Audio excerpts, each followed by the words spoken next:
March 15 to 21 இந்த வீக்கோட current அஃபேர்ஸ்ல first news பாருங்க.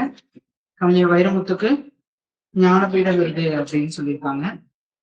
அந்த ஞானபீட விருது அப்படின்றது ஒரு பிரைவேட் ஆர்கனைசேஷன். ஆக்சுவலா தெரியுங்களா? அரசாங்கத்தினுடைய இந்திய அரசின் இந்தியாவின் மிக உயர்ந்த இலக்கிய விருது அப்படின்னு சொல்றோம். ஆனா என்ன விஷயம் அப்படின்னா அது ஒரு ட்ரஸ்ட். ஓகேங்களா? ஜெயின் அப்படின்னு ஒரு ஃபேமிலியில இருந்து கொடுத்து ட்ரஸ்ட் மூலமா ஸ்டார்ட் பண்ணி நடைமுறைக்கு கொண்டு வந்திருப்பாங்க. ஆனா ரெகக்னைஸ்டு, முக்கியமா அந்த ட்ரஸ்ட் தான் இந்திய அளவுல மிகச்சிறந்த நூல்களை தேர்வு செஞ்சு அந்த விருதை வந்து வழங்கிட்டு இருக்கிறாங்க. இது வந்து இப்போ இந்த வருஷத்துக்கான 2026 வருஷத்துக்கான ஞானபீட விருது, 25க்கான விருது, 60ஆம் ஆண்டு இங்க இருக்காங்க பாருங்க. 60வது ஞானபீட விருது கவிஞர் வைரமுத்துக்கு வழங்கப்பட்டுள்ளது அப்படின்னு சொல்றாங்க. இதுல என்னென்ன பாயிண்டா நமக்கு எக்ஸாம்ல கேட்க வாய்ப்பு இருக்கோ அதெல்லாம் நம்ம என்ன பண்ணிருக்கோம், கொஞ்சம் பேப்பர்லயே சொல்லியிருக்காங்க. ஞானபீட விருது எத்தனை மொழிகளுக்கு வந்து எத்தனை மொழிகளை வந்து கன்சிடர் பண்ணுவாங்க அப்படின்னு பாத்தீங்கன்னா 8th ஷெட்யூல்ல இருக்கிற 22 மொழிகள் பிளஸ் 1 இங்கிலீஷ் மட்டும்தான். ஓகேங்களா? அது சாகித்ய அகாடமி விருது. சாகித்ய அகாடமி விருது 24 மொழிகள்ல வழங்கப்படும். இங்க வந்து இங்கிலீஷ் மட்டும்தான் எடுத்துக்கிறாங்க. ஓகேங்களா? 22 மொழிகள் மட்டும்தான் அக்செப்ட் பண்றாங்க. அதோட தமிழ்நாட்டுல பாருங்க, இதுக்கு முன்னாடி அகிலன் அப்படின்னு ஒருத்தர் வாங்கியிருக்காரு சித்திரப்பாவை அப்படின்ற ஒரு நூலுக்காக.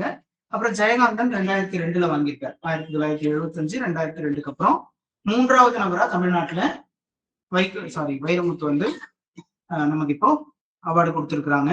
அவருடைய நிறைய நூல்களை காமிச்சு ஒட்டுமொத்த பங்களிப்புக்கு அப்படின்னு சொல்லிதான் இதை சொல்லியிருக்கிறாங்க. இலக்கிய பங்களிப்புக்கு கள்ளிக்காட்டு இதிகாசம், இது ஏற்கனவே கள்ளிக்காட்டு இதிகாசம் அவர் சாகித்ய அகாடமி வாங்கினது. கருவாச்சி காவியம், கண்ணீர் தேசம், 3ஆம் உலக போர் அப்படின்றத பத்தி எல்லாம் பேசியிருப்பாரு. தன்னோட 40 ஆண்டு கலை பயணத்துல தேசிய திரைப்பட விருதையும் 7 முறை வாங்கியிருக்காரு. 2014ல பத்மபூஷனும் 2003ல பத்மஸ்ரீயும் வாங்கியிருக்காரு அப்படின்றதுதான் நியூஸ்ல இருக்கு. இங்க பாருங்க, இந்த சாகித்ய அகாடமி அவார்டு ஏற்கனவே வாங்கினது, இதுதான் சைட்ல எடுத்து போட்டிருப்பேன். ஓகேங்களா?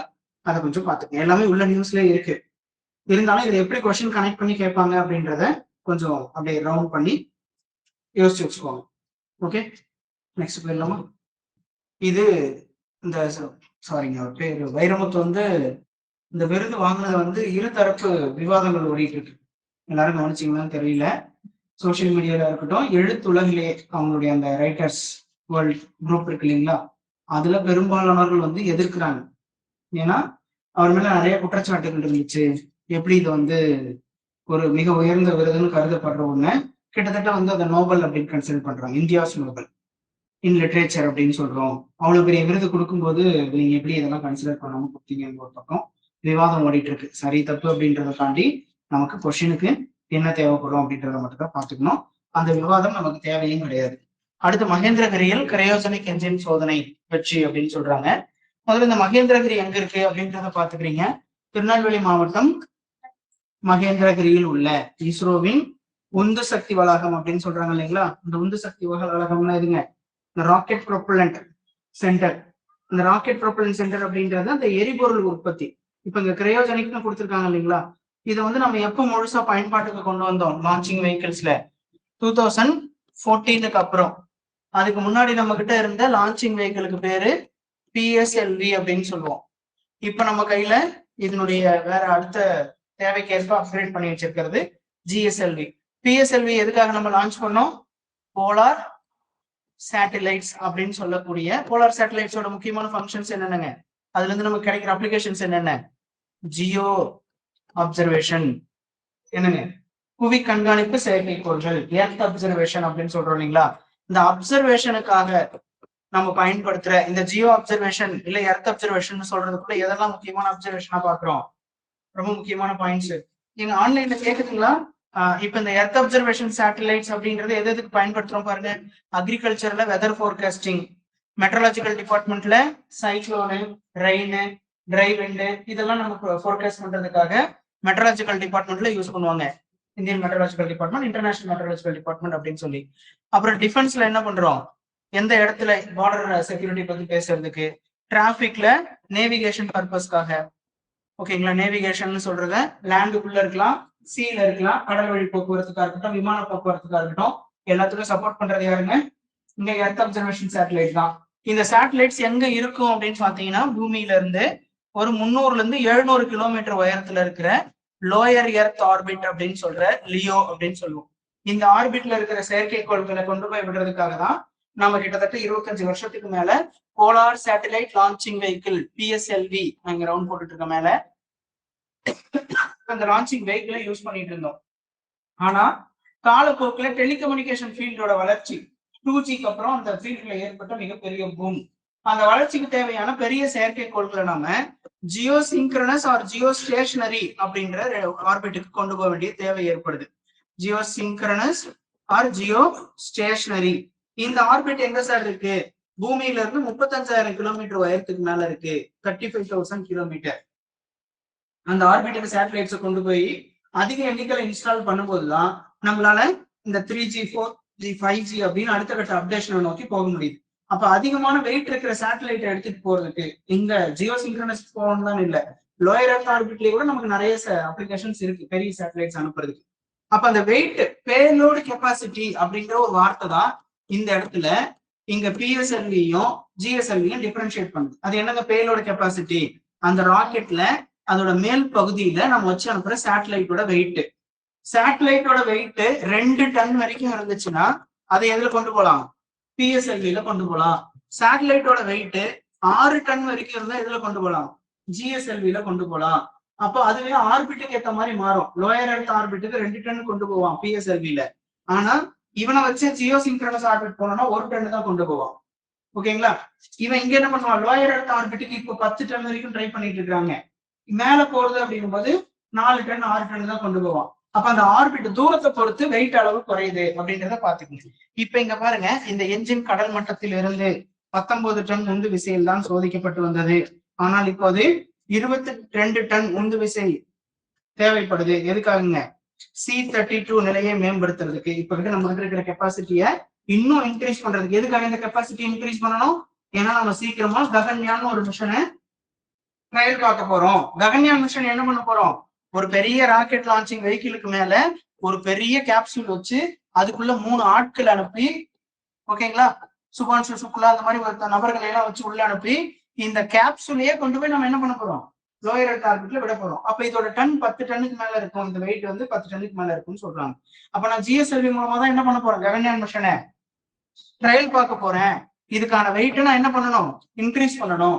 சோ அதுக்காக இங்க நான் கிரையோஜெனிக் ஃபியூல் என்ன பண்ணிட்டு இருக்கேன்? பரிசோதனை பண்ணிட்டு இருக்கேன் அப்படின்றத நீங்க கனெக்ட் பண்ணிக்கணும். வெற்றிகரமாக பரிசோதனை இதெல்லாம் ஓகே, ஜஸ்ட் கொடுத்துட்டு போயிடலாம். ஆனா எதுக்கு நமக்கு கிரையோஜெனிக் ஃபியூல் தேவைப்படுது? கிரையோஜெனிக் ஃபியூலோட ஃபார்முலா என்ன? ஃபார்முலா இன் சென்ஸ் எப்படி அதை உருவாக்கி இருக்கோம்? Hydrogen plus oxygen. என்ன டிகிரி செல்சியஸ்? -250 degree Celsius. என்ன ஸ்டேட்ல வச்சிருக்கோம்? லிக்விட் ஸ்டேட்ல வச்சிருக்கோம். திரவ நிலையில் வைக்கப்பட்ட ஹைட்ரஜனும் ஆக்சிஜனும் -250 டிகிரி செல்சியஸ்ல இருக்கிற அந்த கலவையை தான் நம்ம என்ன சொல்றோம்? கிரையோஜெனிக் எரிபொருள் அப்படின்னு சொல்றோம். அப்ப கிரையோஜெனிக் ஃபியூவல் அப்படின்றது the mixture of hydrogen and oxygen in liquid state at the temperature of -250 degree Celsius அப்படிங்கிற அந்த ஒரு பாயிண்ட். அதான் டெஃபினிஷன். டைரக்டாவே ஸ்டேட்மெண்ட் கொஸ்டினா கேட்கலாம். கிரையோஜெனிக் குறித்து சரியான கூற்றுகளை தேர்வு செய்யணும். ஃபர்ஸ்ட் ஸ்டேட்மெண்ட்ல ஹைட்ரஜனையும் ஆக்சிஜனையும் சேர்த்து வைக்கிறதாங்க ஃபியூவல் அப்படின்னு கூட சொல்லலாம். கிளாஸ் ஓகே, ஒரு கனெக்ஷன் புரியுதுங்களா? எல்லாத்துக்குமே லான்ச்சிங் வெஹிக்கிள் PSLV GSLV இந்த டிஃபரன்சியேஷன். சார் இந்த PSLV என்ன சார் ஃபியூவல் யூஸ் பண்ணுவாங்க? Normal rocket propellant. GSLV என்ன டிஃபரன்ஸ்? கிரையோஜெனிக் ஃபியூவல் யூஸ் பண்ணுவாங்க. இப்ப GSLV அப்படிங்கறதுதான் நம்ம கடைசி வெர்ஷன் நம்ம கிட்ட இருக்கிறது GSLV Mark 3. அதையும் நம்ம என்ன பண்ணிக்கிட்டோம்? கொஞ்சம் இந்த GS K இதெல்லாம் அழைச்சிட்டு LVM3 அப்படின்னு லான்ச்சிங் வெஹிக்கிள் Mark 3 அப்படின்னு GSLV நேம் சேஞ்ச் பண்ணிக்கிட்டோம். எங்கேயாவது நீங்க சேட்டலைட் லான்ச்சிங் அப்போ LVM3 யூஸ் பண்ணாங்களா அப்படின்னு பாக்குறீங்கன்னா அதுக்கு பேரு GSLV தான். முன்னாடி இருந்த பேரை சின்ன சின்னதா அந்த லெட்டரை மட்டும் அழைச்சிட்டு ஜியோ சிங்க்ரனஸ் லான்ச்சிங் வெஹிக்கிள்னு சொல்லாம லான்ச்சிங் வெஹிக்கிள் Mark 3 அப்படிங்கறத LVM3 அப்படின்னு மாத்தி வச்சிருக்காங்க. ஓகேங்களா? இந்த நியூஸ் கொஞ்சம் நல்லா பாத்துக்குங்க. ப்ரிலிம்ஸ்ல மெயின்ஸ்ல எல்லாத்துக்குமே இது ரொம்ப இம்பார்ட்டன்ட். நீங்க மெயின்ஸ்ல எல்லாம் சயின்ஸ் அண்ட் டெக் பார்ட்ல இஸ்ரோ சம்பந்தப்படுத்தின கொஸ்டின்ஸ் இல்லாம கொஸ்டின் பேப்பரே பார்க்க முடியாது. 2 மெயின்ஸா இருந்தாலும் 1 மெயின்ஸா இருந்தாலும். இஸ்ரோனுடைய வளர்ச்சி, இஸ்ரோட ரீசன்ட் ப்ரோக்ராம், இல்ல ஃபியூச்சர் ப்ரோக்ராம்ஸ், சக்சஸ்ஃபுல் ப்ரோக்ராம்ஸ், இப்படி எதையாவது ஒரு வார்த்தையை போட்டு கேட்கறாங்கன்னா அங்கெல்லாம் நீங்க கண்டிப்பா கிரையோஜெனிக்கோ GSLVயோ ககன்யானையோ இழுத்து கனெக்ட் பண்ணி தான் ஆகணும். அப்ப அது எப்படி போயிட்டு இருக்குன்றத நீங்க பார்த்து வச்சுக்கோங்க. அடுத்து தேர்தல் நடத்தை விதிகள். இது என்ன சொல்றோம் சிம்பிளா எம்சிசி அப்படின்னு சொல்றோம். என்னங்க MCC? Model code of conduct அப்படின்னு சொல்றோம். 1960 தான் ஃபர்ஸ்ட் கேரளா அசம்பிளி எலெக்ஷன்ல இந்த மாடல் கோட் ஆஃப் கண்டக்ட் அப்படின்றத பேசுறாங்க. இந்த மாடல் கோட் ஆஃப் கண்டக்ட பத்தி நான் உங்களுக்கு ஒரு சில கிளாஸ்ல சொல்லிருப்பேன் நினைக்கிறேன். ஏதோ ஒரு எக்ஸாம்பிள் சொல்றதுக்காக சொன்ன மாதிரி எனக்கு ஞாபகம் இருக்கு. டிஎன்பிஎஸ்சியோட பழைய question choose the correct statement அப்படின்னு கொடுத்து கீழே மாடல் கோட் ஆஃப் கண்டக்ட 4 ஸ்டேட்மெண்ட்லயும் வச்சிருந்தாங்க. இது என்னன்னு பாருங்க. ஆப்ஷன் ஏல என்ன வச்சிருக்காங்கன்னு பாருங்க. எலெக்ஷன் டேட் அனௌன்ஸ் பண்ணதுல இருந்து கேம்பெயின், அந்த பிரச்சாரம் இருக்கும் இல்லைங்களா, அந்த கேம்பெயின் வந்து கம்ப்ளீட் ஆகுற வரைக்கும் அப்படின்னு ஃபர்ஸ்ட் ஸ்டேட்மெண்ட். இதே எலெக்ஷன் டேட் அனௌன்ஸ்மெண்ட்ல இருந்து ஓட் போலிங் முடிகிற வரைக்கும் second statement. Third statement election date announce பண்ணதுல இருந்து ஓட்டு கவுண்டிங் முடிகிற வரைக்கும் அப்படின்றத சொல்லியிருப்பாங்க. ஃபோர்த் ஸ்டேட்மெண்ட்ல டீல இங்க நியூ கவர்மெண்ட் ஃபார்ம் பண்ற வரைக்கும் அப்படின்னு சொல்லியிருப்பாங்க. இந்த 4 ஸ்டேட்மெண்ட்ல மாடல் கோட் ஆஃப் கண்டக்ட்ல எது கரெக்ட் அப்படின்னு கேட்டிருப்பாங்க. ஓகேவா? உங்களுக்கு தெரியுமா? ஓட் கவுண்டிங் முடிகிற வரைக்கும். Very good. Election date announce பண்ணதுல இருந்து model code of conduct announce பண்ணது அப்படின்றது டேட் கூட கணக்கு இல்லை. அந்த பிரஸ் மீட் நீங்க லாஸ்ட் சண்டே பார்த்துருப்பீங்கன்னு நினைக்கிறேன். எலெக்ஷன் கமிஷனர் ஒரு பிரஸ் மீட்னு இந்தியா முழுக்க ஒரு பிரஸ் ரிலீஸ் கொடுக்க போறோம்னு ஒரு நியூஸ் கொடுப்பாங்க. அப்பவே எல்லாருக்கும் தெரிஞ்சு போயிடும் மாடல் கோட் ஆஃப் கண்டக்ட் அறிவிக்க போறாங்க அப்படின்றது நடைமுறைக்கு வரப்போகுதுன்னு தெரிஞ்சிடும். இதெல்லாம் இந்த முறை நடந்ததெல்லாம் கொஞ்சம் சாதாரண. சண்டே லீவ் டேஸ்ல எலெக்ஷன் கமிஷனர் மட்டும் மதியானம் லஞ்சுக்கு அப்புறம் 1/2 மணி நேரம் ஆஃபீஸ் வந்துட்டு போன மாதிரி இப்படி கொஞ்சம் பண்ணிட்டாங்க. போன 2021 ஈவினிங் 4 மணிக்கு எலெக்ஷன் கமிஷன் வந்து டேட் கொடுக்க போறாங்க அப்படின்றது தெரிஞ்சு போச்சு. ஹரிபரியா போயிட்டு தமிழ்நாடு கவர்மெண்ட் நீங்க தமிழ்நாட்டுல ஒரு 10.5 ரிசர்வேஷனுக்காக கவர்னர் கிட்ட மதியானம் 3 மணிக்குள்ள கையெழுத்து வாங்கினாங்க. கார் எடுத்துட்டு போய் நேர்லயே. ஓகேங்களா? வழக்கமா அனுப்பி வச்சு கையெழுத்து போட்டு அனுப்பிவிடு அப்படின்னு சொல்ற மாதிரி ப்ரொசீஜர் இல்லாம இவங்களே அசம்பிளில பில்ல பாஸ் பண்ணி 10.5 ரிசர்வேஷன் கொடுக்க போறோம் எம்பிசிடி அப்படின்னு ஒரு ரிசர்வேஷன் கொடுக்கறதுக்கு. ஏன்னா 4 மணிக்கு கவர்மெண்ட் அவங்க கையில இருக்காது, மாடல் கோட் ஆஃப் கண்டக்ட் வந்துடும். அதனால 3 மணிக்கு முன்னாடியே போயிட்டு கவர்னர்கிட்ட கையெழுத்து வாங்குற வரைக்கும் முயற்சி பண்ணிருப்பாங்க. அப்போ மாடல் கோட் ஆஃப் கண்டக்டினுடைய தீவிரத்தன்மையை புரிஞ்சுக்கிறதுக்காக சொல்றேன். அது இருக்கு இல்ல அந்த ரிசர்வேஷன் அதுக்கப்புறம் கேஸ்ல போயிட்டு முடிஞ்சிருச்சு அதெல்லாம் விட்டு தள்ளுங்க. அது எவ்வளவு தீவிரமானது அப்படின்னு பாருங்க. இப்ப இன்னைக்கு முதலமைச்சர் ஒரு எந்த அறிவிப்பையும் வெளியிட முடியாது, எந்த திட்டங்களையும் தெரிவிக்க முடியாது.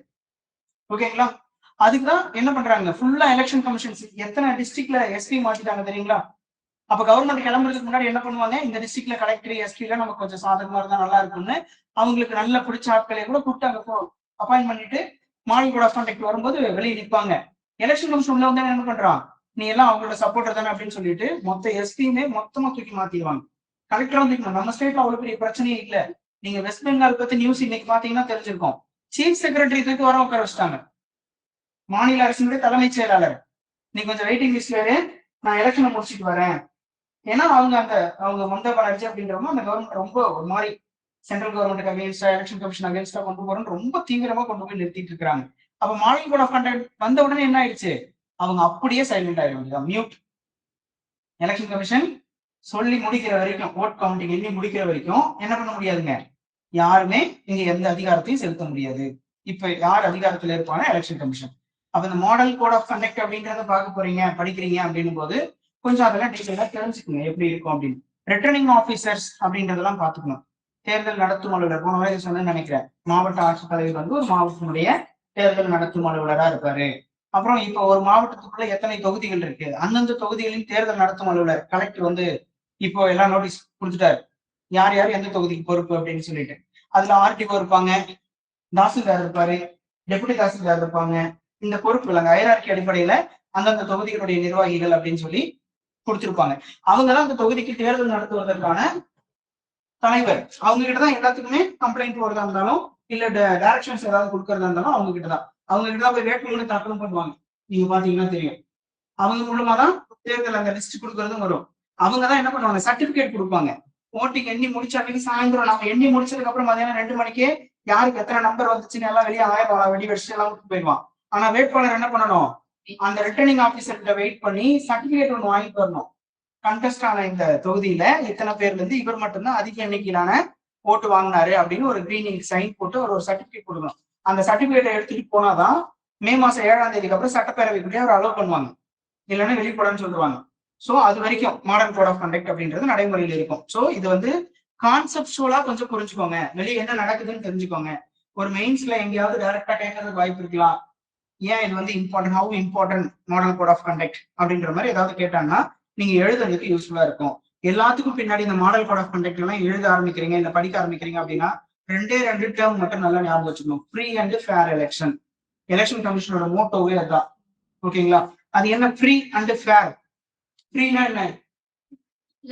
இலவசமா கொடுக்கறது அப்படிங்களா? ஃப்ரீனா சுதந்திரமான. இங்க ஓட்டு போடுறதுக்கு யாருக்கும் எந்த நிர்பந்தமும் இருக்கக்கூடாது.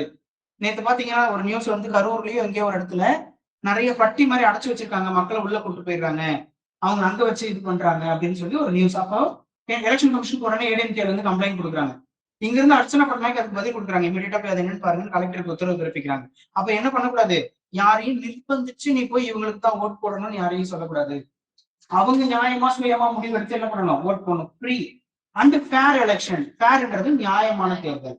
சுதந்திரமான வார்த்தை வேற, நியாயமான வார்த்தை வேற. ரெண்டுக்கும் எக்ஸ்ட்ரீம் மீனிங் டிஃபரன்ஸ் இருக்கு. அதை கொஞ்சம் நல்லா பாத்துக்கோங்க. நீங்க எலெக்ஷன் கமிஷனை பத்தி எழுதுறீங்க மெயின்ஸ்ல அப்படின்னாலும், இல்ல இங்க பிரிலிம்ஸ்ல ஏதாவது படிக்கிறீங்க அப்படின்னாலும், இந்த 2 வார்த்தையை மனசுல வச்சுக்கிட்டு தான் அவங்களோட டோட்டல் ஃபங்க்ஷனையும் நீங்க பார்க்கணும்.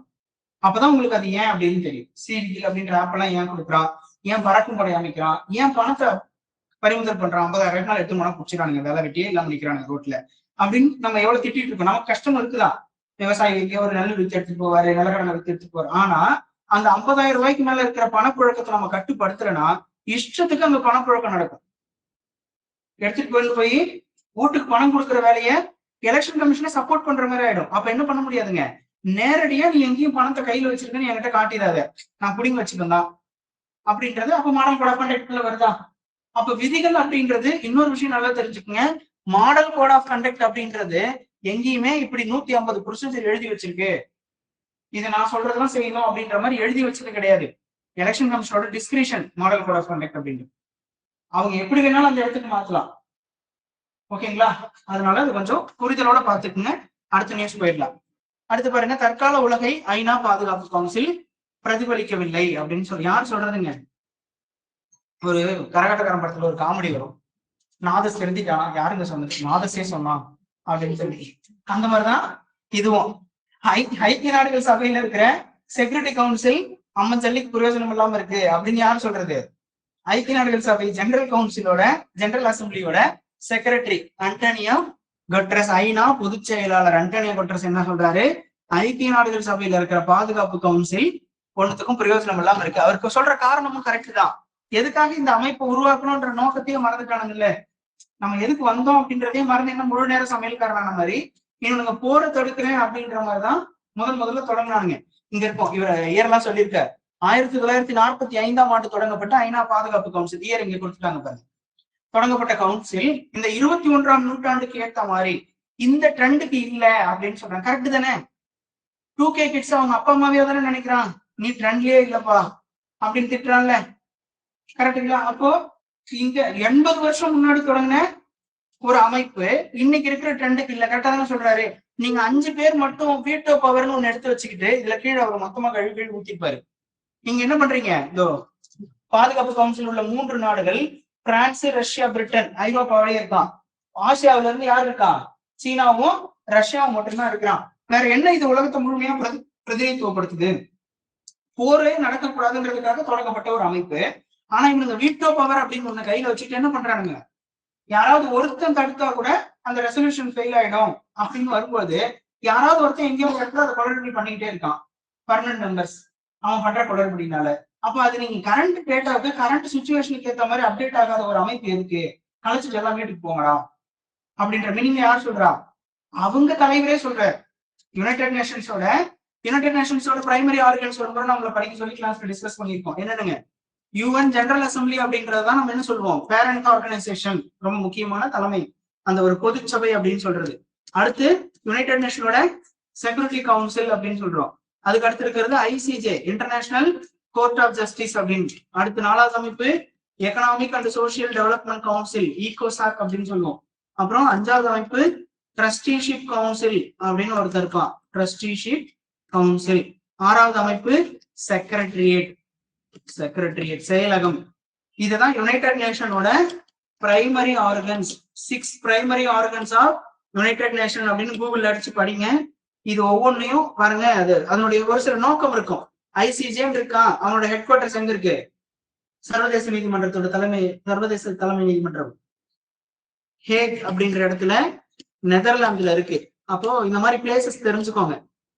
ஓகேங்களா? இந்த ட்ரஸ்டிஷிப் கவுன்சில் என்ன வேலை பண்ணுவான், செக்ரட்டரி என்ன வேலை பார்க்குது, ஈகோசாக் அப்படின்றது என்ன அமைப்பு, செக்யூரிட்டி கவுன்சில், ஜெனரல் அசம்பிளியோட மெம்பர்ஸ், செக்யூரிட்டி கவுன்சில்ல 5 permanent member, 10 non permanent member, இந்த மாதிரி உள்ள இருக்கிற விஷயங்கள் படிச்சுக்கோங்க. எங்கேயோ ஒரு கொஸ்டின் கண்டிப்பா மாட்டிடும்.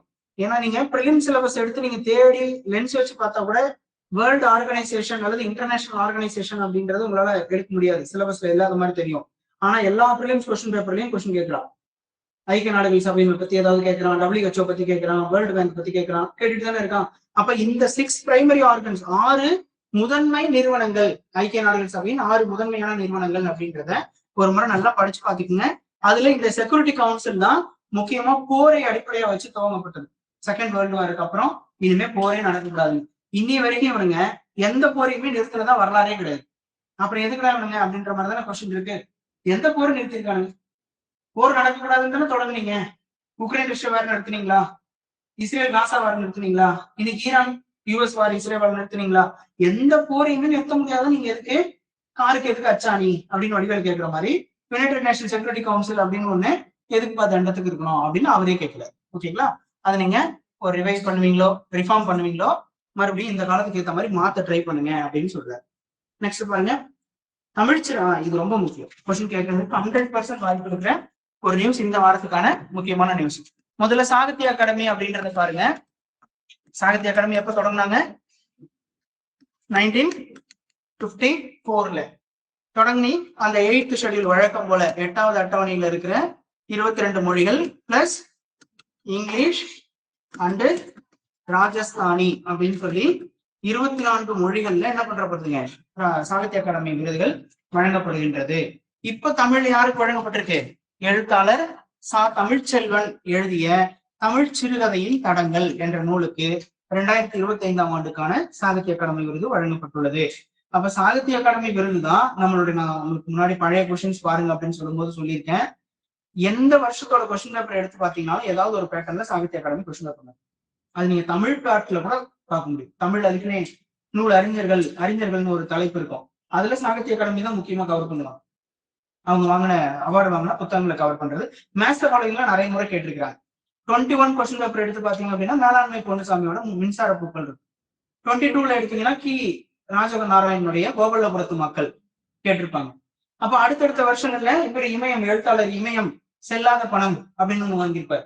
அப்போ எங்கெல்லாம் நமக்கு அது நியூஸ்ல வெளியில இருக்கோ அங்கெல்லாம் நமக்கு அது கொஸ்டின் ரிஃப்ளெக்ட் ஆகுது. 100% எக்ஸ்பெக்டட் டாபிக். 2025ஓட சாகித்ய அகாடமி விருது தமிழ் மொழியில யாருக்கு கொடுத்தாங்க? இப்ப அப்படியே இதோட கண்டினியூஷன் கிடைக்கும் பாருங்க உங்களுக்கு. இந்த வாரம் அடுத்த வாரத்துக்குள்ள சாகித்ய அகாடமி டிரான்ஸ்லேஷன் ஒண்ணு வரும், அதுக்கு ஒண்ணு கொடுப்பாங்க. அப்புறம் யுவ புரஸ்காரம் ஒண்ணு கொடுப்பாங்க இளைஞர்களுக்கு, அதுல வயசு குறைந்தவர்கள் அப்படின்னு சொல்லி. அப்ப இந்த 4 நேம் எழுதி வச்சுக்கிட்டீங்கன்னா ஒரு நேம் கண்டிப்பா ஒரு புக் நேமாவது நமக்கு மாட்டிடும். ஓகேங்களா? இதுக்கப்புறம் அவேரா இருக்குன்னு சொல்றேன். நியூஸ்ல பாக்குறீங்க அப்படின்னா இமீடியட்டா ஒரு பேஜ் எடுத்து ஓபன் பண்ணிக்கலாம். நான் உங்களுக்கு சொல்லியிருக்கேன், நீங்க கரண்ட் அஃபேர்ஸ் படிக்கிறத நோட்ஸ் எந்தெந்த டாபிக் எடுக்கிறீங்களோ இல்லையோ இதெல்லாம் நீங்க அப்படியே படிச்சுட்டு கூட போகலாம். முக்கியமா புக்ஸ் அண்ட் ஆத்தர்ஸ், இன்னொன்னு ஸ்போர்ட்ஸ். ஓகேங்களா? ஒரு சிலது ப்ராமினன்ட் பர்சன்ஸ், இந்த அவார்ட்ஸ் எல்லாம் வாங்குவாங்கல்ல, நோபல் பிரைஸ் அந்த மாதிரி இதெல்லாம் வாங்குறதுல ஒரு பேஜ். இப்ப புக்ஸ் அண்ட் ஆத்தர்ஸ் எப்படி எழுதி சொல்லியிருக்கேன், ஒரு ரூல்டு நோட்ல 32 லைன் 30 லைன் இருக்கிற ஒரு ரூல்டு நோட் பேஜ்ல ஃபர்ஸ்ட் லைன்ல தமிழ்ச்செல்வன் 2025 தமிழ் சிறுகதையின் தடங்கள், அவ்வளவுதான். இதுக்கு மேல இந்த நியூஸ்குள்ள இருந்து, இவ்வளவு பெரிய நியூஸ்குள்ள இருந்து எதுவுமே எழுதக்கூடாது. சாகித்ய அகாடமி 1954 இருந்து கொடுக்குறாங்க, 24 மொழியில கொடுக்குறாங்க. இதெல்லாம் உங்க மைண்ட்ல தான் இருக்கணும். எல்லா இடத்துக்கும் நோட்ஸ் எழுதிக்க கூடாது. இந்த தமிழ்ச்செல்வனுக்கு விருது கொடுத்தது இந்த பேஜ் முழுக்க எழுதுறீங்க அப்படின்னு சொன்னா நீங்க எத்தனை நியூஸ் அந்த மாதிரி ஃபுல்லா கவர் பண்ணி கொண்டு போக முடியும்? அது தேவையும் கிடையாது. இல்ல புக்ஸ் அண்ட் ஆத்தர்ஸ் கொஸ்டின்ல இந்த 2 நேம் தவிர்த்து வேற என்ன கேட்க முடியும் சொல்லுங்க?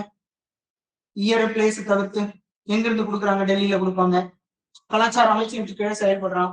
இது எல்லாமே நமக்கு கெஸ் பண்ற மாதிரி ஃபேக்ட் தானே. அதை பேஜா எழுதி வச்சுக்கிட்டு நோ யூஸ். ஒரே ஒரு சிங்கிள் லைன், ஒரே லைன்ல முடிச்சுட்டு போயிட்டே இருக்கு. ஓகேங்களா? அப்ப அந்த லைனுக்குள்ளே முடிக்கும் போதுதான் நீங்க அந்த பேஜ் முழுக்க ஒரு 35 புக்ஸ் அண்ட் ஆத்தர்ஸ் எழுத முடியும் ஒரே ஒரு சிங்கிள் பேஜ்ல. ரூல்டு நோட்டு நீங்க விட்டுருக்கீங்க அப்படின்னு சொன்னா 3 மாசம் ஆனா கூட இந்த ஒரு பேஜ் ஃபில் ஆகாது. ஸ்போர்ட்ஸ் நியூஸ் அப்படிதான். யாரு எந்த டோர்னமெண்ட் எந்த பிளேஸ்ல நடந்துச்சு, வின்னர் டோர்னமெண்ட் ஆஸ்திரேலியன் ஓபன் எந்த சிட்டியில நடந்துச்சு, இல்ல கமா பிராக்கெட்ல சின்னதா போட்டு நம்பர் 2 போட்டு யாரு ரன்னர் அப். அதை தாண்டி என்ன டிஎன்பிஎஸ்சி கொஸ்டின் கேட்க போறோம். அப்ப ஸ்போர்ட்ஸ் நியூஸையும் ஒரே லைனுக்குள்ள எழுதிக்கலாம் 1 அப்படின்னு போட்டு. அந்த பேஜ் முழுக்க 35 லைனையும் ஃபில் பண்றதுக்கு உங்களுக்கு குறைஞ்சபட்சம் 2 to 3 மாசம் ஆகும். சோ நீங்க ஸ்போர்ட்ஸ் நியூஸ் ஒரு வருஷத்துக்கு நோட்ஸ் எடுத்தாலே 3 பேஜ் தாண்டறதுக்கு வாய்ப்பே கிடையாது ஒரு ரூல்டு நோட்டு. நீங்க ஆனா கரண்ட் அஃபேர்ஸ் ஹிண்ட் எடுக்கிறேன் நோட்ஸ் எடுக்கிறேன்னு பக்கம் பக்கமா எஸ்ஏ மாதிரி எழுதி வைக்கிறது நயா பைசாவுக்கு பிரயோஜனம். சரிங்களா? எடுத்து அடுத்த வருஷம் ரூம் காலி பண்றீங்க, இல்ல ஒரு இடம் ஷிஃப்ட் ஆகிறீங்கன்னா வெளியே பேப்பர் எடைக்கு வாங்கிட்டு போவார் ஒரு அண்ணன், அவர்கிட்ட எடைக்கு தான் போட்டு அடுத்த ரூமுக்கு கிளம்பி போக வேண்டியதான். எழுதி நீங்க நோட்ஸா மேக் பண்றது எல்லாம் கீவேர்ட்ஸா இருந்தா மட்டும்தான், பாக்கெட் ஃப்ரெண்ட்லியா இருந்தா மட்டும்தான் நீங்க அதை திரும்பியே பார்ப்பீங்க. எப்ப நீங்க எக்ஸ்ட்ரா எழுத ஆரம்பிக்கிறீங்களோ அப்பவே நீங்க அதை வேஸ்ட் பண்ண போறீங்கன்னு அர்த்தம். உங்களுடைய energy waste, paper waste, pen waste, எல்லாமே வேஸ்ட் தான். ஓகே, இந்த மாதிரி இப்போ புக்ஸ் அண்ட் ஆத்தர்ஸை எவ்வளவு முடியுமோ ஷார்ட்டா ஒரே லைனுக்குள்ள எடுக்கிறதுக்கு ட்ரை பண்ணுங்க. நெக்ஸ்ட், கடன் மீட்பு வழக்குகளை தீர்க்க 4 சிறப்பு லோக் ஆயுக்தா லோக் அதாலத் அப்படின்னு பாருங்க. இந்த லோக் அதாலத், இந்த லோக் அப்படின்னு பேசுற விஷயத்துல உங்களுக்கு ஒரு சில நேரங்களில் இந்த கன்ஃபியூஷன் வர வாய்ப்பு இருக்கு. ஒண்ணு லோக் பால் அப்படின்னு சொல்லுவாங்க. லோக் பால் அப்படின்றது நேஷனல் லெவல், தேசிய அளவில் பெரும் தலைவர்கள், அரசு அதிகாரிகள் இவங்களுடைய ஊழல்களை பத்தி விசாரிக்கிற ஒரு அமைப்பு. இதையே ஸ்டேட் லெவல்ல கொண்டு வந்தா என்னங்க அது லோக் ஆயுக்தா அப்படின்னு சொல்லுவாங்க. லோக் ஆயுக்தா. அடுத்து இதனுடைய அடுத்து இங்க சொல்லி இருக்கிற லோக் அதாலத் அப்படின்னு சொல்லுவாங்க. லோக் அதாலத் அப்படின்றது ஒரு ஸ்பீடி ட்ரையல். அது என்னங்க ஸ்பீடி ட்ரையல்? இப்ப இந்த இடத்துல இந்த லோக் அதாலத் பாயிண்ட் வந்து உங்களுக்கு மெயின்ஸுக்கு ஒரு சின்ன ரூட் சொல்றேன், அதை கொஞ்சம் கவனிச்சு வச்சுக்கோங்க. இந்தியா முழுவதும் உள்ள நீதிமன்றங்கள்ல 2 கோடிக்கும் அதிகமான வழக்குகள் கிடப்புல கிடக்கு. சரிங்களா? கேள்விப்பட்டிருக்கீங்களா? இந்தியாவில் இருக்கிற மொத்த நீதிமன்றங்கள்ல 2 கோடிக்கு அதிகமான கேசஸ் வந்து பெண்டிங்ல இருக்கு. ஓகே, இப்ப இதுல சீரியஸா இருக்கிற ரொம்ப முக்கியத்துவம் வாய்ந்த விசாரிக்கக்கூடிய கேஸ் எடுக்கணும்னு வச்சுக்கோங்க, ஒரு 25% இருக்க வாய்ப்பு. ஓகேங்களா? அப்ப 25% 2 கோடியில அப்படின்றது ஒரு 50 லட்சம் கேஸ் வரைக்கும் இருக்கலாம். ஒரு நியாயம் இருக்கு. மிச்சம் இருக்கிற 75% 1.5 கோடி கேசஸ் என்ன தெரியுங்களா இருக்கும்? சிவில் கேஸ், கிரிமினல் கேஸ் எல்லாத்துலயும் சேர்ந்து இவன் ஏதோ போற போக்குல ஒரு கோபத்துல கல்லெடுத்து அடிச்சிருப்பான், அவன் முதுகுலயே தலையில அடிச்சிருக்கும், ஒரு தையல் போட்டிருப்பாங்க, கொலை கேஸ்ன்னு பதிவு பண்ணி வச்சிருப்பான். என்னை கொலை செய்ய முயற்சி செய்தான். அவன் வரப்புல ஒரு மம்முட்டி எக்ஸ்ட்ரா வெட்டிட்டு இருப்பான், என் நிலத்தை ஆக்கிரமிப்பு பண்ணிட்டான், என் இடத்துல மதில் சேவர் போட்டுட்டான். போட்டவன் தப்பு தான், நான் கம்ப்ளைண்ட் கொடுத்தவங்க மட்டும் தப்புன்னு சொல்லு. பக்கத்துல இருக்கிறவங்க ஒரு அடி சேர்த்து எடுத்துட்டு என்ன நீ போகும்போது கையில தூக்கி நான் போறவன் அந்த ஒரு அடிய எல்லாம் சேர்த்து முன்னாதான் போய் சேர போகுது. இப்பயே ஒரு அடி எக்ஸ்ட்ரா காம்பவுண்ட் சேவர் போட்டு வைக்கிறது. நம்ம வீட்டு வாசலுக்கு நேரம், நம்ம வீட்டு வாசலுக்கு நேரம் இருக்கிற சின்ன கேப்ல யாரு அதிகமா யூட்டிலைஸ் பண்றது அப்படின்றத ஒரு சின்ன பேராசை அந்த இடத்துல. அப்ப இந்த மாதிரி கேசஸ் அது பெட்டி கேஸ்ன்னு சொல்லலாம். ரொம்ப சிம்பிளா இவ்வளவு தூரம் விளக்கெல்லாம் கொடுக்க தேவை. அம்மன் ஜல்லிக்கு போறாத கேஸ்ன்னு சொல்லுவாங்கல்ல, இந்த மாதிரி கேஸ் கொடுத்து இவனும் வக்கீலுக்கு ஃபீஸ் எழுதுன்னு இருப்பான், எதிரில் இருக்கிறவனையும் வக்கீலுக்கு ஃபீஸ் எழுத வச்சுட்டு இருப்பான். அப்ப இந்த கேஸ் எல்லாம் எப்படி சார் முடிச்சு வைக்கலாம், இதுக்கு எடுத்து வாய்தா போட்டு தீர்த்து எப்படி க்ளோஸ் பண்றது? ஒரு நாள் என்ன பண்ணுவாங்க, இந்த மாதிரி கேஸ் எல்லாத்துக்கும் ஒரு டேட் வச்சு ஒரு 1000கணக்கான கேஸை லிஸ்ட் அவுட் பண்ணுவாங்க. அன்னைக்கு நேர்ல வர வச்சு அவனுக்கு என்ன பிரச்சனை, ஊர்ல கிட்டத்தட்ட கட்ட பஞ்சாயத்துல தீர்த்து வைப்பாங்கல்ல, அதே மாதிரிதான் ஜட்ஜி உட்காந்து தீர்த்து வைப்பாரு. 7500 ரூபாய் நீ அவனுக்கு கொடுத்துரு, போய் ரிஜிஸ்ட்ரேஷனை கம்ப்ளீட் பண்ணிட்டு என்கிட்ட வந்து சொல்லிட்டு போயிரு, கிளம்பு முதல்ல அப்படின்னு அந்த கேஸை டிஸ்மிஸ் பண்ணிடுவார். ஒரே நாளில் இந்தியா முழுவதும் 7 லட்சம் வழக்குகள் தீர்க்கப்பட்டது அப்படின்னு நியூஸ் பார்க்கலாம் நீங்க லோக் அதாலத்தை பத்தி பேசும்போது. புரியுதுங்களா? அப்போ உங்களை மெயின்ஸ்ல என்ன கேட்பாங்க, நீதிமன்றங்களில் தேங்கியுள்ள வழக்குகளை தீர்ப்பதற்கு அரசு தரப்பில் மேற்கொள்ள வேண்டிய முயற்சிகள் குறித்து விவரித்து எழுதுக. ஜட்ஜையா முடிக்காத கேஸ நான் எப்படியா முடிக்கிறது அப்படின்னு நமக்கு தோணும். ஓகேங்களா? அப்ப என்ன பண்ணணும், நிறைய அதாலத் நீதிமன்றங்களை உருவாக்கணும். அப்பதான் சின்ன சின்ன வழக்குகளுக்கு தீர்வு காணும் போது பெரிய வழக்குகள் என்ன பண்ணுவாங்க, அதுக்கான டைம் கரெக்டா எடுத்து சரியான அளவுக்கு விசாரிக்கப்படாம வழங்கப்படுற தீர்ப்பும் சரியா இருக்காது. அப்போ யாருக்காவது அநியாயம் நிகழலாம். அப்போ அதெல்லாம் ஒரு பார்ட்டா பார்க்கணும். கீழே சின்ன சின்ன பெட்டி கேஸ் எல்லாம் பாக்குறதுக்கு என்னென்ன மாதிரியான நீதித்துறை அமைப்பு விரிவுபடுத்தணுமோ அந்த மாதிரி விரிவுபடுத்தணும். அப்ப இங்க என்ன சொல்லிட்டாங்க பாருங்க, கடன் மீட்பு வழக்குகள் அப்படின்னு சொல்றது இது பேட் லோன்ஸ் அப்படின்னு சொல்லுவாங்க. ஓகே, இங்க நான் பெர்ஃபார்மிங் அசெட்னு எக்கானமி படிக்கும் போது படிப்பீங்க. எனக்கு கடன் வாங்கிடுவான், 90 நாள் செலுத்தாம இருக்கிறான் அப்படின்னு சொன்னா அது நான் பெர்ஃபார்மிங் அசெட்னு சொல்லுவாங்க. 180 நாளுக்கு மேல போயிடுச்சு அப்படின்னு சொன்னா பேட் லோன்ஸ் அப்படின்னு சொல்லிடுவான். அப்ப இந்த கடனை வசூலிக்கிறதுக்கு பேங்க் என்ன பண்ணுவாங்க, அவங்ககிட்ட ஒரு கொலாட்டர் வாங்கி வச்சிருப்பாங்க, ஒரு பத்திரத்துல கையெழுத்து வாங்கி வச்சிருப்பாங்க, அந்த பத்திரத்துல ஏலத்துக்கு விடுறேன்னு சொல்லுவோம். இல்ல அதுலயும் ஏதாவது டூப்ளிகேட் பண்ணிட்டான் பிரச்சனை வருது அப்படின்னா, அந்த கடன் வாங்கின தரப்பும் கொடுத்த தரப்புக்கும் பிரச்சனை வருதா, அப்ப அதை தீர்த்து வைக்கிறதுக்கு நம்ம போய் கோர்ட்டுக்கு போக வேண்டியது இருக்கா. இந்த ஊர்ல ஏதோ ஒரு பேங்க் லோன் கொடுத்தாங்கன்னா இந்த ஜூரிஸ்டிக்ஷன்ல இருக்கிற கோர்ட்டுக்கு தான் நம்ம போய் பார்க்க வேண்டியதா இருக்கு, ஒரிஜினல் ஜூரிஸ்டிக்ஷன் கான்செப்டுக்குள்ள.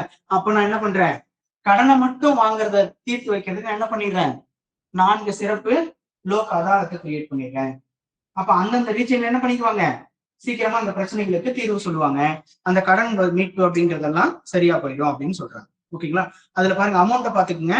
நிலுவையில் உள்ள வழக்குகள் பெரும்பாலானவை 100 கோடி மற்றும் அதற்கு மேலான மதிப்புடையவை ஆகும்.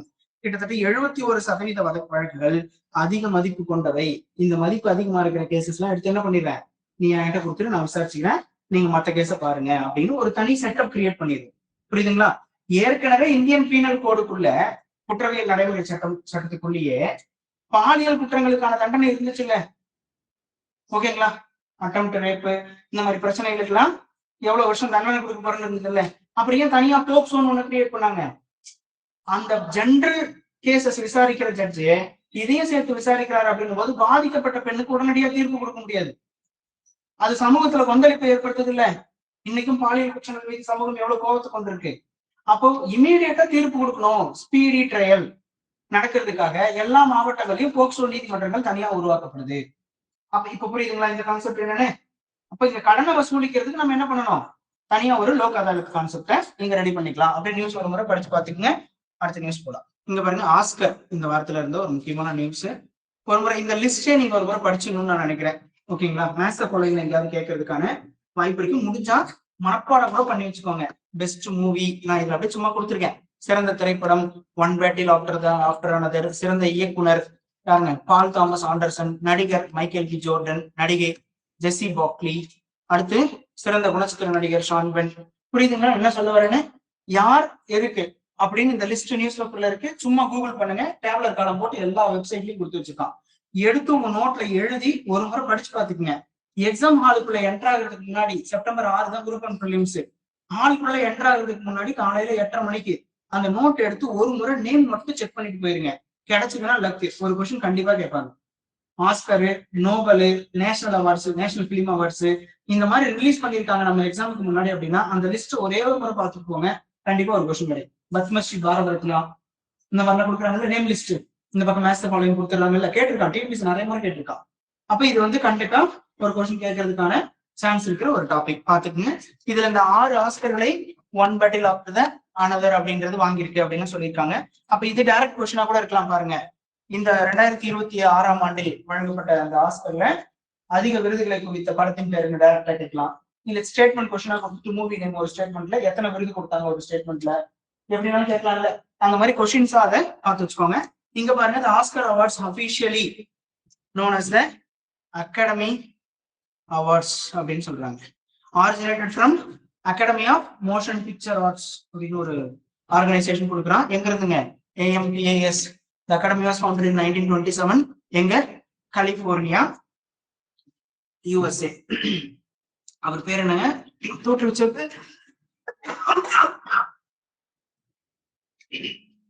Lewis B Mayer, the head of Metro Goldwyn Mayer, MGM அப்படின்ற ஒரு ஸ்டுடியோவோட ஓனரா இருந்திருக்காரு. ஃபர்ஸ்ட் செரிமனி எங்க நடந்துச்சு பாருங்க, 1929. ஜஸ்ட் இதை விட்டு வெளியே போய் கொஸ்டின் கேட்கணும்னா இவ்வளவுதான் கேட்க முடியும். இந்த நிறுவனம் யாரு, எப்ப தொடங்கினாங்க அப்படின்னு கேட்பான். அதையும் சேர்த்து இங்க உள்ள கொடுத்துட்டேன். அப்படியே ஒரு முறை படிச்சு பார்த்துக்குங்க. எல்லாம் சும்மா கூகுள்லயே இருக்கு. உங்களுக்கு ஒரு கனெக்டிவிட்டிக்காக சொல்றேன். நீங்களும் இதே மாதிரி அடுத்த அவார்டோ ஒரு ஆர்கனைசேஷனோ பார்க்கும்போது ஜஸ்ட் கூகுள் அடிச்சு பார்த்துக்கலாம்ல. ஏதாவது ஒரு கொஸ்டின் எக்ஸ்ட்ரா கேட்கும்போது ஒரு ஸ்டேட்மெண்ட் நம்மளால ஈஸியா ப்ரெடிக்ட் பண்ண முடியும். அடுத்த நியூஸ் போயிடலாமா பாருங்க. 2033க்குள் அனைவருக்கும் மருத்துவ காப்பீடு, health insurance to all Indians within 2033. இதுல என்ன நோக்கம் அப்படின்னு பாருங்க. ஏன் ஹெல்த் இன்சூரன்ஸ் வந்து எல்லாருக்கும் கொண்டு போய் சேர்க்கறது முயற்சி பண்ணுவோம். சரி ஓகே, ஏற்கனவே இருக்கிற ஹெல்த் இன்சூரன்ஸ் கொடுக்குற ஸ்கீமுக்கு பேர் என்னங்க, ஆயுஷ்மான் பாரத் அப்படின்னு சொல்றோமா. ஆயுஷ்மான் பாரத் அப்படின்றத நம்ம எப்ப ஸ்டார்ட் பண்ண ஆரம்பிக்கிறோம், 2017 நேஷனல் ஹெல்த் மிஷன்ல அறிவிக்கிறாங்க. தேசிய சுகாதார திட்டம் இலக்கு அதுல அறிவிச்சு 18க்கு அப்புறம் தான் இம்ப்ளிமெண்ட் பண்ண ஆரம்பிக்கிறாங்க. இயர் எங்கேயாவது நீங்க படிச்சு 18 இருந்ததுன்னா போட்டு நம்ம 17 சொன்னோம் 18 சொன்னோம் கன்ஃபியூஸ் பண்ணிக்காங்க. நேஷனல் ஹெல்த் மிஷன்ல பேசப்பட்டது 18க்கு பிறகு இம்ப்ளிமெண்டேஷன் ஸ்டார்ட் பண்ணுது. அப்ப 2018 தொடங்கி இப்ப வரைக்கும் இந்தியா முழுவதும் கிட்டத்தட்ட 10 கோடி குடும்பங்களுக்கு வருடத்திற்கு 5 லட்சம் ரூபாய்க்கான ஹெல்த் இன்சூரன்ஸ் வந்து கொடுத்துட்டு இருக்கிறோம் அப்படின்னு சொல்லி அரசாங்கம் சொல்றாங்க. இப்ப இது அப்படியே தமிழ்நாடு பாயிண்ட் ஆஃப் வியூல இருந்து இன்னொரு புரிதல் எடுத்துக்கணும். நம்ம ஊர்ல 2008ஆம் வருஷத்திலேயே என்ன பண்ணிட்டோம், கலைஞர் காப்பீட்டு திட்டம், ரெண்டும் மிக்ஸ் ஆயிடுச்சு, அண்ணாமலை கிளைமேக்ஸ்ல அருணாச்சலம் கிளைமேக்ஸ் கலந்த மாதிரி. ஓகே, கலைஞர் காப்பீட்டு திட்டம் அப்படின்னு ஒண்ணு முன்னாள் முதலமைச்சர் கருணாநிதி தொடங்கினாரு. 1 லட்சம் ரூபாய்க்கு என்ன பண்றாருங்க, காப்பீடு ஒரு குடும்பத்துக்கு அப்படின்னு ஸ்டார்ட் பண்ணிருப்பாரு. இதை 2011ல முன்னாள் முதலமைச்சர் Jayalalithaa CMs comprehensive health insurance scheme அப்படின்னு நேம் சேஞ்ச் பண்றாங்க. முதலமைச்சரின் விரிவான மருத்துவ காப்பீட்டு திட்டம் CMs comprehensive health insurance scheme அப்படின்னு சொல்றாங்க. அதுக்கப்புறம் அந்த அமௌண்ட்டை 2 லட்சம் ரூபாயா இன்க்ரீஸ் பண்றாங்க. இந்த 2011 to 2018 இதை அப்படியே பாத்துக்கோங்க. சென்ட்ரல் ஸ்கீமும் ஸ்டேட் ஸ்கீமும் என்ன ஆகுது, மெர்ஜ் ஆகுது. 60% நான் பாத்துக்கிறேன், 40% நீ பாத்துக்கோன்னு சொல்றாங்க. இந்த 2 லட்சம் ரூபாய்க்கு ஸ்டேட் கவர்மெண்ட் கட்டிட்டு இருக்க பிரீமியம் ஸ்டேட் கவர்மெண்ட் ஃபாலோ பண்றாங்க. 3 lakhs சென்ட்ரல் கவர்மெண்ட் என்ன பண்ணிடுறான், பிரீமியம் பே பண்ணிடுறான். அப்போ ஒரு குடும்பத்துக்கு 5 லட்சம் ரூபாய்க்கான காப்பீடு இந்த ஆயுஷ்மான் பாரத் திட்டத்துக்கு கீழே வழங்கப்படுது. இதுக்காக நீங்க ஜிஹெச்ஓ மெடிக்கல் காலேஜோ எங்க போனாலும் காப்பீட்டு திட்டம் அப்படின்னு சொல்லி ஒரு தனி ஹாலை கொடுத்துருப்பாங்க ட்ரீட்மெண்ட்டுக்கு எல்லாம். அங்க போயிட்டு அந்த கார்டை கொடுத்து அந்த அப்ளிகேஷன் ஃபார்ம் ஃபில் பண்ணி கொடுத்து ட்ரீட்மெண்ட் எடுத்துக்கிற மாதிரி இருக்கும். இதுல இன்னைக்கு நீங்க மார்க்கெட்டுக்குள்ள பார்க்கும்போது நிறைய நெகட்டிவ் ஸ்ப்ரெட் ஆயிடும். ஓகேங்களா, அதுல நிறைய கம்பெனிகள் ஏமாத்தவும் செய்யலாம். ஒரு பிரைவேட் ஹாஸ்பிட்டல்ஸும் நிறைய சேர்ந்து சில தவறுகள் செய்ய ஆரம்பிச்சுட்டாங்க. என்னன்னா, இன்சூரன்ஸ் இருக்கு அப்படின்னா ஒரு மாதிரி பில் மேக் பண்றது, கேஷ் பே பண்றேன் அப்படின்னா ஒரு மாதிரி பில் மேக் பண்றது, நாம கொடுக்குற நம்ம அந்த போட்டோ பில்லுல இருந்து ஒரு அமௌண்ட்டை எடுத்துட்டு கொடுக்கறது, இப்படி நிறைய தவறுகள் நடந்துகிட்டு இருக்கு. இதை இன்னும் ஒழுங்குபடுத்தணும். இப்படி இருக்கிற இந்த இன்சூரன்ஸ் செக்டாரை ஒழுங்குபடுத்துற வேலையை யார் பார்ப்பா, IRDI, insurance regulatory and development authority of India அப்படின்னு ஒருத்தர் இருக்கான். இவனை மட்டும் ஒரு முறை நீங்க என்ன பண்றீங்க, படிச்சு பாக்குறீங்க. அவன் ஒரு ஸ்டாட்டுட்டரி பாடி, இன்சூரன்ஸ் செக்டார் எல்லாத்தையுமே ரெகுலேட் பண்ற வேலையை அவன் பார்ப்பான். இப்போ கவர்மெண்ட் என்ன பண்றாங்க, இந்தியாவில இருக்க அத்துணை பேருமே இந்த ஹெல்த் இன்சூரன்ஸ்குள்ள வரணும் அப்படின்னு ஒரு ஜெனரல் புரோட்டோகால்குள்ள இதை கொண்டு வரதுக்கு ட்ரை பண்றாங்க. எல்லா மக்களும் இன்சூரன்ஸ்குள்ள வந்துட்டா என்ன நடக்கும் அப்படின்னு பாருங்க. இப்போ நம்ம ஊர்ல இருக்கிற பெரிய பிரச்சனை என்ன தெரியுங்களா, அதிகமான இறப்புகள் ஏற்படுற இடத்துல, நோய்கள் இருக்கிற இடத்துல மக்கள் தன்னுடைய செலவுகளுக்காக பயந்து ஹாஸ்பிட்டலுக்கு போகாம இருக்கிறது. அப்படியே ஒரு வழியா கவர்மெண்ட் மெடிக்கல் காலேஜையோ கவர்மெண்ட் ஹாஸ்பிட்டலையோ போய் பார்த்து மீட் பண்ணி ட்ரீட்மெண்ட் எடுக்க ஆரம்பிச்சுட்டாலும் கூட நம்ம கவர்மெண்ட் ஹாஸ்பிட்டல்ஸ்ல இன்னும் நமக்கு ஒரு கூட்ட நெருக்கடி இருக்கு பாருங்க, அது வந்து கொஞ்சம் ஹை. ஒரு சில ட்ரீட்மெண்ட்டுக்கு நீங்க இன்னைக்கு ஸ்கேன் எடுக்கணும், ஏதாவது ஒரு என்ன டயக்னைசேஷன் பண்றதுக்கே நீங்க ஹாஸ்பிட்டல் போய் டாக்டரை பாத்தீங்கன்னா அவர் ஸ்கேன் எடுத்துட்டு வான்னு எழுதி கொடுப்பாரு. ஸ்கேன் செக்ஷன் போனீங்கன்னா இன்னைக்கு தேதி 20னா நீங்க அடுத்த மாசம் 8ஆம் தேதி வாங்கன்னு சொல்லுவோம். 20 நாள் கழிச்சு தான் டேட்டே கொடுப்பாங்க ஸ்கேன் எடுக்கிறதுக்கே. ஸ்கேன் எடுத்துட்டு வந்ததுக்கு அப்புறம் 2 நாள் 3 நாள் கழிச்சு ரிப்போர்ட் கொடுப்பாங்க. அப்புறம் போய் டாக்டர் பார்க்கணும், 1 மாசம் ஆயிரும் நமக்கு என்ன பிரச்சனைன்னு தெரியறதுக்கே. அப்ப என்ன பண்ணணும், இன்னும் இந்த இன்ஃப்ராஸ்ட்ரக்சரை எளிமைப்படுத்தணும். எல்லா இடங்கள்லயும், எல்லா பிரைவேட் ஹாஸ்பிட்டல்லையும் கவர்மெண்ட் ஹாஸ்பிட்டல்லையும் ஒரு simplified version digital health card அப்படின்னு ஒண்ணு கொண்டு வர கவர்மெண்ட் முயற்சி பண்றாங்க. இது எப்படி இம்ப்ளிமெண்ட் பண்ணுவாங்கன்னு சொல்லிட்டு இருக்கேன், கதை சொல்றேன், ஜஸ்ட் கேட்டுக்கோங்க, புரிஞ்சுக்கோங்க. நடைமுறைக்கு வரும்போது பாருங்க, மெயின்ஸ்ல இது கண்டிப்பா தேவைப்படும். எப்படி நம்ம லைஃப் எக்ஸ்பெக்டன்சி இன்க்ரீஸ் பண்ண முடியும், வாழ்நாள் எதிர்பார்ப்பு அதிகரிப்பதற்கு இந்தியாவில் உள்ள சாத்தியக்கூறுகள் அப்படின்னா எல்லாருக்கும் ஹெல்த் இன்சூரன்ஸ் கொடுக்கறது தான். அது எப்படி கொடுக்க முடியும், ஒரே ஒரு டிஜிட்டல் கார்டு, ஆதார் கார்டு கொடுத்தாங்கல்ல, எங்கனாலும் இப்ப ஆதார் கார்டு கேட்கறாங்கல்ல, நீ எந்த ஹாஸ்பிட்டலுக்கு போனாலும், சும்மா ஊர் பக்கத்துல ஒரு கிளினிக் வச்சிருக்க டாக்டர் போய் பார்க்கணும்னாலும் நீ உனக்கு ஒரு டிஜிட்டல் ஹெல்த் நம்பர் கொடுக்குறேன், ஆதார் நம்பர் மாதிரியே 12 டிஜிட்ல, அந்த நம்பரை கொடுத்து என்ட்ரி போட்டு இன்னைக்கு இந்த டாக்டர் உன்னைய கன்சல்ட் பண்ணாரு அப்படின்னு அந்த டாக்டர் ஆன்லைன்ல என்ட்ரி போட்டுட்டு நமக்கு ட்ரீட்மெண்ட் கொடுக்கறதுக்கான வேலையை ஆரம்பிக்க பாக்குறாங்க. இதான் டிஜிட்டல் ஹெல்த் மிஷன் 2019 அப்புறம் ஸ்டார்ட் பண்ணிருக்காங்க. இன்னும் சில இடங்கள்ல பரிசோதனை முயற்சியா மட்டும் தான் பண்ணிட்டு இருக்காங்க, பைலட் ப்ரோக்ராமா இருக்கு. முதற்கட்டமா அறிமுகப்படுத்தி 2 டிஸ்ட்ரிக்ட் 3 டிஸ்ட்ரிக்ட்ல பரிசோதனை பண்ணிட்டு இருக்காங்க. இன்னும் இந்தியா முழுக்க ஆரம்பிக்கல. ஆரம்பிக்கிற பட்சத்துல என்ன நடக்கும் அப்படின்னு பாத்தீங்கன்னா, இப்ப அந்த வேலையை கொஞ்சம் கொஞ்சமா நீங்க GHO medical college government medical காலேஜோ போனீங்கன்னா தெரியும், எல்லா டாக்டர் முன்னாடி இப்ப கொஞ்சம் சிஸ்டம் கொடுத்துட்டாங்க. நீங்க ஓபி சீட்னு ஒண்ணு எடுத்துட்டு போவீங்க, அந்த ஓபி சீட்ல இருக்க நம்பர் அவர் என்ட்ரி பண்ணி ஓகே சொல்லிட்டு தான் உங்ககிட்ட என்ன பிரச்சனைனே கேட்பாரு. இப்ப ரீசெண்ட் டைம்ல ஜிஹெச் போனவங்களுக்கு இந்த மாற்றம் தெரிஞ்சிருக்கும். அப்ப இதை இந்தியா முழுக்க இருக்கிற தனியார் கட்டமைப்புகளுக்கு சேர்த்து கொண்டு வந்துட்டு யாரெல்லாம் இதுக்குள்ள இன்சூரன்ஸ்ல இருக்கா இல்ல, ஆதார் நம்பர் வச்சு யாரெல்லாம் பேன் நம்பர் வச்சிருக்கான், யாரெல்லாம் பேங்க் அக்கௌண்ட் வச்சிருக்கான்னு கண்டுபிடிச்சு கொடுத்தது இல்ல, அந்த மாதிரி யாருக்கெல்லாம் இன்சூரன்ஸ் இருக்கு இல்லைன்னு கண்டுபிடிச்சு அந்த இன்சூரன்ஸ் சிஸ்டம் எளிமைப்படுத்திட்டோம்னா யூஎஸ் மாதிரியோ யூகே மாதிரியோ மேற்கத்திய நாடுகள் மாதிரி இன்சூரன்ஸ் இருந்தாதான் ஹாஸ்பிட்டலுக்குள்ளே என்ட்ரி பண்ணுவேன் அப்படின்ற மாதிரி ஒரு செட்டப்பை கொண்டு வர இங்க ட்ரை பண்றாங்க. அப்ப அந்த இன்சூரன்ஸ் கம்பெனி என்ன ஆயிடுவான், ரெஸ்பான்சிபிள் ஆயிடுவான். அங்க எடுக்கிற எக்ஸ்ரேக்கும் ஸ்கேனுக்கும் ட்ரீட்மெண்ட்டுக்கும் அட்மிஷனுக்கும் எல்லாத்துக்கும் இன்சூரன்ஸ் கம்பெனியை உள்ள எடுத்து விட்டுடலாம். அப்ப இங்க கவர்மெண்டோட ரோல் என்ன ஆகும்னா கொஞ்சம் கொஞ்சமா குறைய ஆரம்பிக்கும். ஓகேங்களா? இததான் மேற்கத்திய நாடுகள் பண்ணிட்டு நம்மளால ஆனா இங்க இருந்து ஃபயர் விடுவோம். அங்க உள்ள என்ன இருக்குன்னு தெரியாது. அங்கெல்லாம் எல்லாமே ஃப்ரீ தெரியுமா? ஃப்ரீ எல்லாம் கிடையாது. உன் சம்பளத்துல 30% புடிச்சுதான் உனக்கு இன்சூரன்ஸே போட்டு கொடுப்பான். புரியுதுங்களா? 10,000 சம்பாரிச்சுதான் 3,000 எடுத்துட்டு தான் உன் ஃபேமிலிக்கான இன்சூரன்ஸ் கார்டே போட்டு கொடுப்பான். அந்த இன்சூரன்ஸ் கார்டை வச்சு நீ எங்க வேணாலும் ட்ரீட்மெண்ட் எடுத்துக்கலாம். நான் சும்மா ஒருத்தர் ஏதோ ஒரு காமெடி சொன்ன மாதிரி கேள்விப்பட்டிருக்கேன். அங்க ஒரு தலைவலி ஜுரம்னு ஒரு ஓபி சீட்டு கூட வெளியே போயிட்டோம்னா கூட யூஎஸ்ல எங்கேயோ நம்மளோட சொத்து எழுதி வாங்கிடுவானுங்க அப்படின்னு சொல்லுவாங்க, இன்சூரன்ஸ் இல்லாம. அப்ப எவ்வளவு காஸ்ட்லியஸ்ட்னு பாருங்க. அப்ப இன்சூரன்ஸ் தான் என்ன பண்ணிட்டு இருக்குங்க எல்லாத்தையும் அடுத்த கட்டத்துக்கு நோக்கி நகர்த்தி எல்லாரையும் ட்ரீட்மெண்ட்டுக்குள்ள இன்க்ளூசிவ் ட்ரீட்மெண்ட் அப்படின்னு கொண்டு வர்றதுக்கு அந்த இன்சூரன்ஸ் செட்டப் வந்து ரொம்ப ரொம்ப இம்பார்ட்டன்ஸா இருக்கு. அதை எல்லா மக்களுக்கும் கொண்டு வரதுக்கு அரசாங்கம் முயற்சி பண்ணிட்டு இருக்காங்க. Target year 2033. இந்த டார்கெட் இயர் கொஸ்டின் கேட்க வாய்ப்பு இருக்கு. அதனால இதுக்குள்ள என்ன கொஸ்டின் கேட்க வாய்ப்பு இருக்குன்னு தான் நான் இங்க ஃபுல்லா சொல்லியிருக்கேன். IRDA மட்டும் ஸ்டாட்டுட்டரி பாடி எந்த வருஷம் ஆக்ட் மேக் பண்ணாங்கன்னு பார்த்து பக்கத்துல எழுதுங்க. இயர் எனக்கு அடுத்த கிளாஸ்ல சொல்லணும். ஆயுஷ்மான் பாரத் பத்தி பேசியிருக்கோம். 2017-18 அதை பாத்துக்கங்க. தமிழ்நாட்டில் இருக்கிற CMs comprehensive health insurance scheme வரைக்கும் அந்த கனெக்ஷனை ஒரு முறை ரிமைண்ட் பண்ணி பாத்துக்கணும். அடுத்து இது பாருங்க, இது ஒரு ஃபேக்ட் நியூஸ் தான். சும்மா ஒரு முறை அப்படி படிச்சுக்கனா பாத்துக்கலாம். நம்ம வீடியோவோ இல்ல PDF இது அடுத்து நீங்க வரும்போதோ இல்ல நியூஸ்ல கூட சும்மா பாருங்க. வெம்பங்கோட்டை அகழாய்வில் கிடைத்த இந்த தர்பிடோ குடுவை அப்படின்னு சொல்றாங்க. சரிங்களா? தர்பிடோ குடுவை அப்படின்றது இங்க அந்த இமேஜ்ல இருக்கு பாருங்க. ஒரு சின்ன தண்ணி வச்சுக்கிற மாதிரி ஒரு குடுவை, சுடுமண் முத்திரைகள், மணிகள், சங்குவலை, தொல் தமிழர் கடல் வாணிப வரலாற்றுக்கு பெரும் சான்று என அமைச்சர் தங்கம் தென்னரசு எக்ஸ்தலத்தில் பதிவு செய்திருக்கிறார். ஓகேங்களா? ரொம்ப முக்கியமானது. எந்த அகழாய்வு தளம்?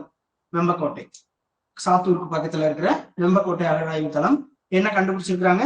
சுடுமண்ணால செஞ்ச அந்த தர்பிடோ குடுவை அப்படின்றத கண்டுபிடிச்சிருக்காங்க. மினிஸ்டர் வந்து அது கொஞ்சம் ஒரு நல்ல சொல்றாரு, இப்படிலாம் நம்ம ஊர்ல ரொம்ப தொன்மையான நாகரிகமா நம்ம இருந்திருக்கிறோம், அது கொஞ்சம் பாருங்க அப்படின்ற மாதிரி சொல்லியிருக்காரு. ஒரு முறை பாத்துக்கணும் எந்த பகுதியில கிடைச்சது அப்படின்னு டைரக்ட் கொஸ்டினா கேட்க வாய்ப்பு இருக்கலாம். இல்லைன்னா மேத்ஸ் ஃபாலோயிங்ல இந்த சைட்ஸ் கேட்பாங்க. எந்த தளத்தில், அதாவது எந்த அகழ்வாராய்ச்சி தளத்தில் என்னென்ன கண்டுபிடிக்கப்பட்டதுன்னு பொருட்கள் இந்த மாதிரி 4 நியூஸ் இருந்துச்சுன்னு வச்சுக்கோங்க. எங்க வந்து நெல்மணிகள் கண்டறியப்பட்டது, எங்க யானை தந்தம் கண்டறியப்பட்டது, அந்த மாதிரி கொஸ்டின் மேத்ஸ் ஃபாலோயிங் கேட்க வாய்ப்பு இருக்கலாம். பார்த்துக்கணும். இந்த வந்து இந்தியாவில் மேலும் 2 யுரேனிய சுரங்கங்கள். இது பிளேசஸ் இன் நியூஸ் கொஸ்டின் கேட்க வாய்ப்பு இருக்கலாம்னு நினைச்சேன். அதனால எடுத்தீங்கன்னா இந்த மாதிரி நம்ம கொஞ்சம் ரேர் இல்லைங்களா? ஆல்ரெடி நம்ம யுரேனியனுக்காக இன்டர்நேஷனல் கண்ட்ரிஸ் எல்லாம் நிறைய டிபெண்ட் பண்ணியிருக்கோம். அந்த நேரத்துல நம்ம ஊர்ல ராஜஸ்தானின் ஷிகர் மாவட்டம், சத்தீஸ்கரின் ஜஜ்வால் மாவட்டத்தில் நாள்தோறும் 2500 டன்னை கையாளும் திறன் கொண்ட யுரேனியம் சுரங்க நிலையங்கள் அமைக்கப்பட உள்ளன. அதற்கான சட்டப்பூர்வ ஒப்புதல்களை பெற வேண்டிய நடைமுறைகள் தொடங்கியிருக்காங்க. இது மித்த கதையெல்லாம் விட்டுருங்க. இந்த 2 டிஸ்ட்ரிக்ட் மட்டும் பாருங்க. ராஜஸ்தானின் ஷிகரும் சத்தீஸ்கரோட ஜஜ்வாலும் 2 பிளேஸ் தான். நம்ம சிலபஸ்ல பிளேசஸ் இன் நியூஸ் இருக்கு இல்லைங்களா? அதுல இந்தியாவில் புதிதாக அனுமதி அளிக்கப்பட்டுள்ள 2 யுரேனிய சுரங்கங்கள் எந்த மாவட்டத்தில் அமைந்துள்ளன டைரக்டா கேட்கலாம். இல்ல சூஸ் த கரெக்ட் ஸ்டேட்மெண்ட் தான் கேட்கலாம். ஓகேங்களா? அடுத்து பாருங்க, இது ஒரு முக்கியமான நியூஸ். ஒரு பர்சன், ப்ராமினன்ட் பர்சன் அப்படின்னு சொல்றோம் இல்லைங்களா? ப்ராமினன்ட் பர்சன்ல இந்த நேம் என்னங்க? சிவானந்த தாமோதர பை அப்படின்னு சொல்றோம். சென்னை வானிலை ஆய்வு மையத்தினுடைய புதிய தலைவர், இந்த ரீஜினல் ஹெட்னு சொல்லுவாங்க இல்லைங்களா? ஆய்வு மையத்தின் புதிய தலைவர். அது என்னங்க இங்க அப்படியே இருக்கு பாருங்க. இந்தியன் மெட்ரலாஜிக்கல் டிபார்ட்மெண்ட் ரொம்ப இந்தியாவோட ரொம்ப பழமையான நிறுவனம்னு சொல்றாங்க. 1875 தொடங்கியிருக்காங்க இந்தியாவோட மெட்ரலாஜிக்கல் டிபார்ட்மெண்ட். அது எந்த மினிஸ்ட்ரிக்கு கீழே செயல்படுது? Ministry of earth sciences. இந்தியாவோட எத்தனை ரீஜினல் சென்டர்ஸ் இருக்குங்க? 6 ரீஜினல் சென்டர் இருக்கு. Under the deputy director general headquarters Mumbai, Chennai, New Delhi, Calcutta, Nagpur and Guwahati. அப்படியே பாருங்க. எந்த அமைச்சகத்துக்கு கீழே செயல்படுது? Ministry of earth science. எந்த வருஷம் தொடங்கப்பட்டது? 1875. 6 ரீஜினல், அதாவது மண்டல அமைப்புகள் சொல்லுவாங்க இல்லைங்களா? அப்ப சென்னை வானிலை மண்டல இயக்குனர் இப்ப யாருங்க? சிவானந்த தாமோதரன் பை. அடுத்து போயிடலாங்களா? இந்தியாவின் மின்துறையில் முதலீடு, பிரதமர் அழைப்பு. கொஞ்சம் முக்கியமான நியூஸும் கூட. இதுல நீங்க என்விரான்மெண்டல் ரிலேட்டட் டாபிக்கா இது நீங்க கொஞ்சம் படிச்சு வச்சுக்கணும். சில முக்கியமான பாயிண்ட்ஸ் பேசி வரது பாருங்க. 2047 வளர்ந்த பாரதம், இது வந்து விக்ஷித் பாரத் அப்படின்னு சொல்லுவாங்க. அந்த வார்த்தையை பாத்துக்கிறீங்க. அடுத்து 2030 500 ஜிகாவாட் மின்சாரத்தை மரபுசாரா மின் உற்பத்தியிலிருந்து பெறுதல் அப்படின்னு ஒரு பாயிண்ட் பேசுறாரு. ஓகேங்களா? அதெல்லாம் வச்சு நம்ம எதை நோக்கி இப்ப நம்ம நகரணும்னு பாருங்க. இந்தியாவோட மின்சார உற்பத்தி ஒரு நாளைக்கு அப்படின்னு பாருங்க. சமீபத்துல அமைச்சர் கூட பேசியிருக்காரு, ஒரு நாளைக்கு தோராயமா 300 ஜிகாவாட் எலக்ட்ரிசிட்டி இந்தியாவில தேவைப்படுது. ஓகேங்களா? நல்ல பீக் சம்மர்ல தமிழ்நாட்டோட மின்சார தேவை எவ்வளவு தெரியுங்களா? கிட்டத்தட்ட 22 ஜிகாவாட். ஒரு ஜிகாவாட் அப்படிங்கிறது எவ்வளவுங்க? 1000 மெகாவாட் அப்படின்னு சொல்லுவாங்க. நீங்க நியூஸ்ல பாக்கலாம், 22,000 மெகாவாட்டை தொட்டது தமிழ்நாட்டின் மின்சார தேவை அப்படின்னு நியூஸ் கொடுப்பாங்க. அப்ப 22 ஜிகாவாட். அப்ப ஒட்டுமொத்த இந்தியாவோட தேவை பாருங்க. பெரிய மாநிலங்கள் இருக்கு, இந்த சின்ன மாநிலங்கள் இருக்கு, அதெல்லாம் சேர்த்து 300 ஜிகாவாட் தேவைப்படுது. இந்த 300 ஜிகாவாட் 2030 700 ஜிகாவாட்டா அதிகரிக்கும்னு சொல்றாங்க. இன்னும் சார் 4 வருஷம் தானே இருக்கு, 5 வருஷம் தானே இருக்கு, அதுக்குள்ளேயே எவ்வளவு அதிகரிக்கும்னா, இண்டஸ்ட்ரியலைசேஷன் கொஞ்சம் வேகமா நடந்துட்டு இருக்கு. தொழில் வாய்ப்புகளை நம்ம அதிகரிக்க பெருசா முயற்சி பண்ணிட்டு இருக்கோம். அது இல்லாம ரொம்ப முக்கியமான விஷயம், மக்களுடைய வாழ்க்கை தரம் உயர்ந்துட்டு இருக்கு. போன வருஷம் இருந்ததை விட ஒவ்வொரு வருடமும் கூடுதலாக 10-15% மக்கள் AC, fridge, washing machine consumption நோக்கி அதிகமா நகர்றாங்க. ஓகேங்களா? நம்ம ஊர்ல நடந்துட்டு இருக்கு இல்லையா, மக்களுடைய வாழ்க்கை தரம் மேம்பாடு, அதை நோக்கி தானே நகர்ந்துட்டு இருக்கோம். அப்போ அந்த கன்சம்ஷன் ஜாஸ்தியா இருக்கும்போது என்ன ஆகுது? எலக்ட்ரிசிட்டி கன்சம்ஷன் ஆட்டோமேட்டிக்லி இன்க்ரீசிங் அப்படின்னு நடந்துருதான். அப்ப என்ன பண்றாங்க, அரசாங்கம் எதிர்பார்க்கறாங்க 2030 700 ஜிகாவாட் அளவுக்கு ஒரு நாளைக்கு மின்சாரம் தேவைப்படும் அப்படின்னு சொல்லி. அப்ப அந்த ஒரு நாளைக்கான தேவையில தான் எவ்வளவு உற்பத்தி பண்ணணும்னு 30 டார்கெட் வச்சிருக்காங்க. 500 ஜிகாவாட் எதுல இருந்து எடுக்கணுமா? நியூ அண்ட் ரினியூவபிள் எனர்ஜில இருந்து. ரினியூவபிள் எனர்ஜினா எதுன்னு சொல்லுங்க? Wind, sun, solar energy, tidal energy, hydro electric power plants, இதெல்லாம் என்னங்க ரினியூவபிள் எனர்ஜி சொல்றோமா? அந்த நியூ அண்ட் ரினியூவபிள் எனர்ஜில இருந்து மட்டுமே 500 ஜிகாவாட் அளவுக்கு எடுத்திருக்கணுமா? அப்ப இப்ப எவ்வளவு சார் போயிட்டு இருக்கு அப்படின்னு பாருங்க. டோட்டல் எலக்ட்ரிசிட்டி நீட்ஸ் இருக்கு இல்லையா, ஒரு 300 ஜிகாவாட் சொல்லியிருக்கேன்ல, இந்த 300 ஜிகாவாட்ல ஒரு 60% வரைக்கும், அதுக்கு மேலேயே கூட இருக்கும், 65, 63 அப்படின்னு இருக்கும். 60%க்கு மேல நம்ம தெர்மல் எனர்ஜி தான் எடுத்துட்டு இருக்கோம். தெர்மல் எனர்ஜினா எது? நிலக்கரியை எரிச்சு மின்சாரம் தயாரிக்கிறோம். நிலக்கரியை லட்சக்கணக்கான டன் வெளியிலிருந்து வாங்கி அதை கன்வேர் பெட்ல கொண்டு போய் எரிச்சு அதை தண்ணியை கொதிக்க வச்சு டைனமோ சுத்த வச்சு, புரியுதுங்களா? அப்போ எலக்ட்ரிசிட்டி ப்ரொடக்ஷன் இந்தியாவில மெஜாரிட்டி போர்ஷன் எதுல இருந்து எடுத்துட்டு இருக்கிறோம்? Thermal energy. அப்ப இந்த டார்கெட் பாருங்க, 700 ஜிகாவாட்டா நம்மளோட டார்கெட், அதாவது தேவை இன்க்ரீஸ் ஆயிருக்கும் போது அதுல 500 ஜிகாவாட் எலக்ட்ரிசிட்டிய ரினியூவபிள் எனர்ஜில இருந்து எடுத்தா என்ன ஆயிடும்? நமக்கு நிலக்கரியோட இறக்குமதி குறைஞ்சிரும், கார்பன் எமிஷன் கம்மி பண்றதுக்கு வாய்ப்பு இருக்கு. ஓகே, அப்ப எலக்ட்ரிசிட்டி மின்துறையின் முதலீடு பிரதமர் ஏன் அழைக்கிறாருன்னு சொல்லிடுங்களா? அப்ப எதை நோக்கி அதிகமா இங்க இன்வெஸ்ட்மெண்ட் குடிக்கணும்? Solar energy, wind energy, tidal energy, இந்த மாதிரி நிறைய முதலீடுகளை உள்ள போட்டு ஆனா மின்சாரத்தை உற்பத்தி செய்ய வைக்கணும். அதுல நம்மளையும் ஒரு கான்ட்ரிபியூட்டரா மக்களையும் மாத்துறதுக்கு தான் என்ன பண்றாங்க? சூரியோதய் அப்படின்ற ஸ்கீம்ஸ் எல்லாம் தொடர்றாங்க. சரிங்களா? இந்த சூரியோதய் ஸ்கீம் 2024 பிப்ரவரியில அறிவிக்கப்பட்ட திட்டம். இந்த திட்டத்தின் கீழ் நமக்கு என்ன கொடுக்குறாங்க? எவ்ரி ஹவுஸுக்கும் சப்சிடி கொடுத்து சோலார் பேனல்ல வீட்டு கூரையில இந்த டாப் ரூஃப் மேல வந்து இன்ஸ்டால் பண்ணி கொடுத்துருவாங்க. அதுல இருந்து நமக்கு 300 யூனிட் மின்சாரத்தை ஃப்ரீயா கொடுத்துருவாங்க. சரிங்களா? பர் மந்த்துக்கு இந்த சோலார் பேனல் நம்மளுடைய வீட்டு கூரையில roof top solar panel installation பண்றது மூலமா 300 யூனிட் ஒவ்வொரு குடும்பத்துக்கும் ஃப்ரீ எலக்ட்ரிசிட்டி கிடைக்கிறதுக்கான முயற்சி பண்றாங்க. அப்ப என்ன பண்ண வைக்கிறாங்கன்னு பாருங்க. இந்தியாவில சோலார் எனர்ஜியை ப்ரொடியூஸ் பண்றதுல இருக்கிற மிகப்பெரிய சேலஞ்ச் என்ன? சோலார் எனர்ஜி ப்ரொடக்ஷன்ல இருக்கிற பெரிய சேலஞ்சு லேண்டு. சரிங்களா? எவ்வளவு நிலத்துக்கு நம்ம போட்டு சோலார் பேனல் இன்ஸ்டால் பண்ணி அதுல இருந்து மின்சாரத்தை உற்பத்தி பண்ணி கொண்டு வந்து கொடுக்கறது. அப்போ அதுல எல்லாத்துக்கும் லேண்ட் தேடி அலைஞ்சிட்டு இருந்தோம்னா நம்மளால முடியாது. அப்ப என்ன பண்றாங்க? மக்களோட வீட்டு கூரைகள் சும்மா தானே கிடக்கு வெயில் அடிச்சுட்டு, அப்போ வீடுகளுக்கு கொண்டு போய் பேனலை கொடுத்துட்டோம்னா அவன் உற்பத்தி பண்ணிக்குவான். அவனோட தேவையை பூர்த்தி பண்ணி வச்சிட்டோம்னா நம்ம வெளியில இருந்து உற்பத்தி பண்ணி நிலக்கரி போட்டு எரிச்சு மின்சாரம் உற்பத்தி பண்ணி வீட்டுக்கு கொடுக்க தேவையில்லை அப்படின்னு கொஞ்சம் கொஞ்சமா எலக்ட்ரிசிட்டியில இருந்து அந்த கார்பன் எமிஷனை கண்ட்ரோல் பண்றதுக்கு முயற்சி பண்றாங்க. இந்த துறையில நமக்கு மேம்பாட்டுக்கு நிறைய வாய்ப்புகள் இருக்கு, இந்தியாவில வந்து முதலீடு பண்ணுங்க அப்படின்னு பிரதமர் அழைப்பு விடுக்கிறார். இதை பாத்துக்குங்க.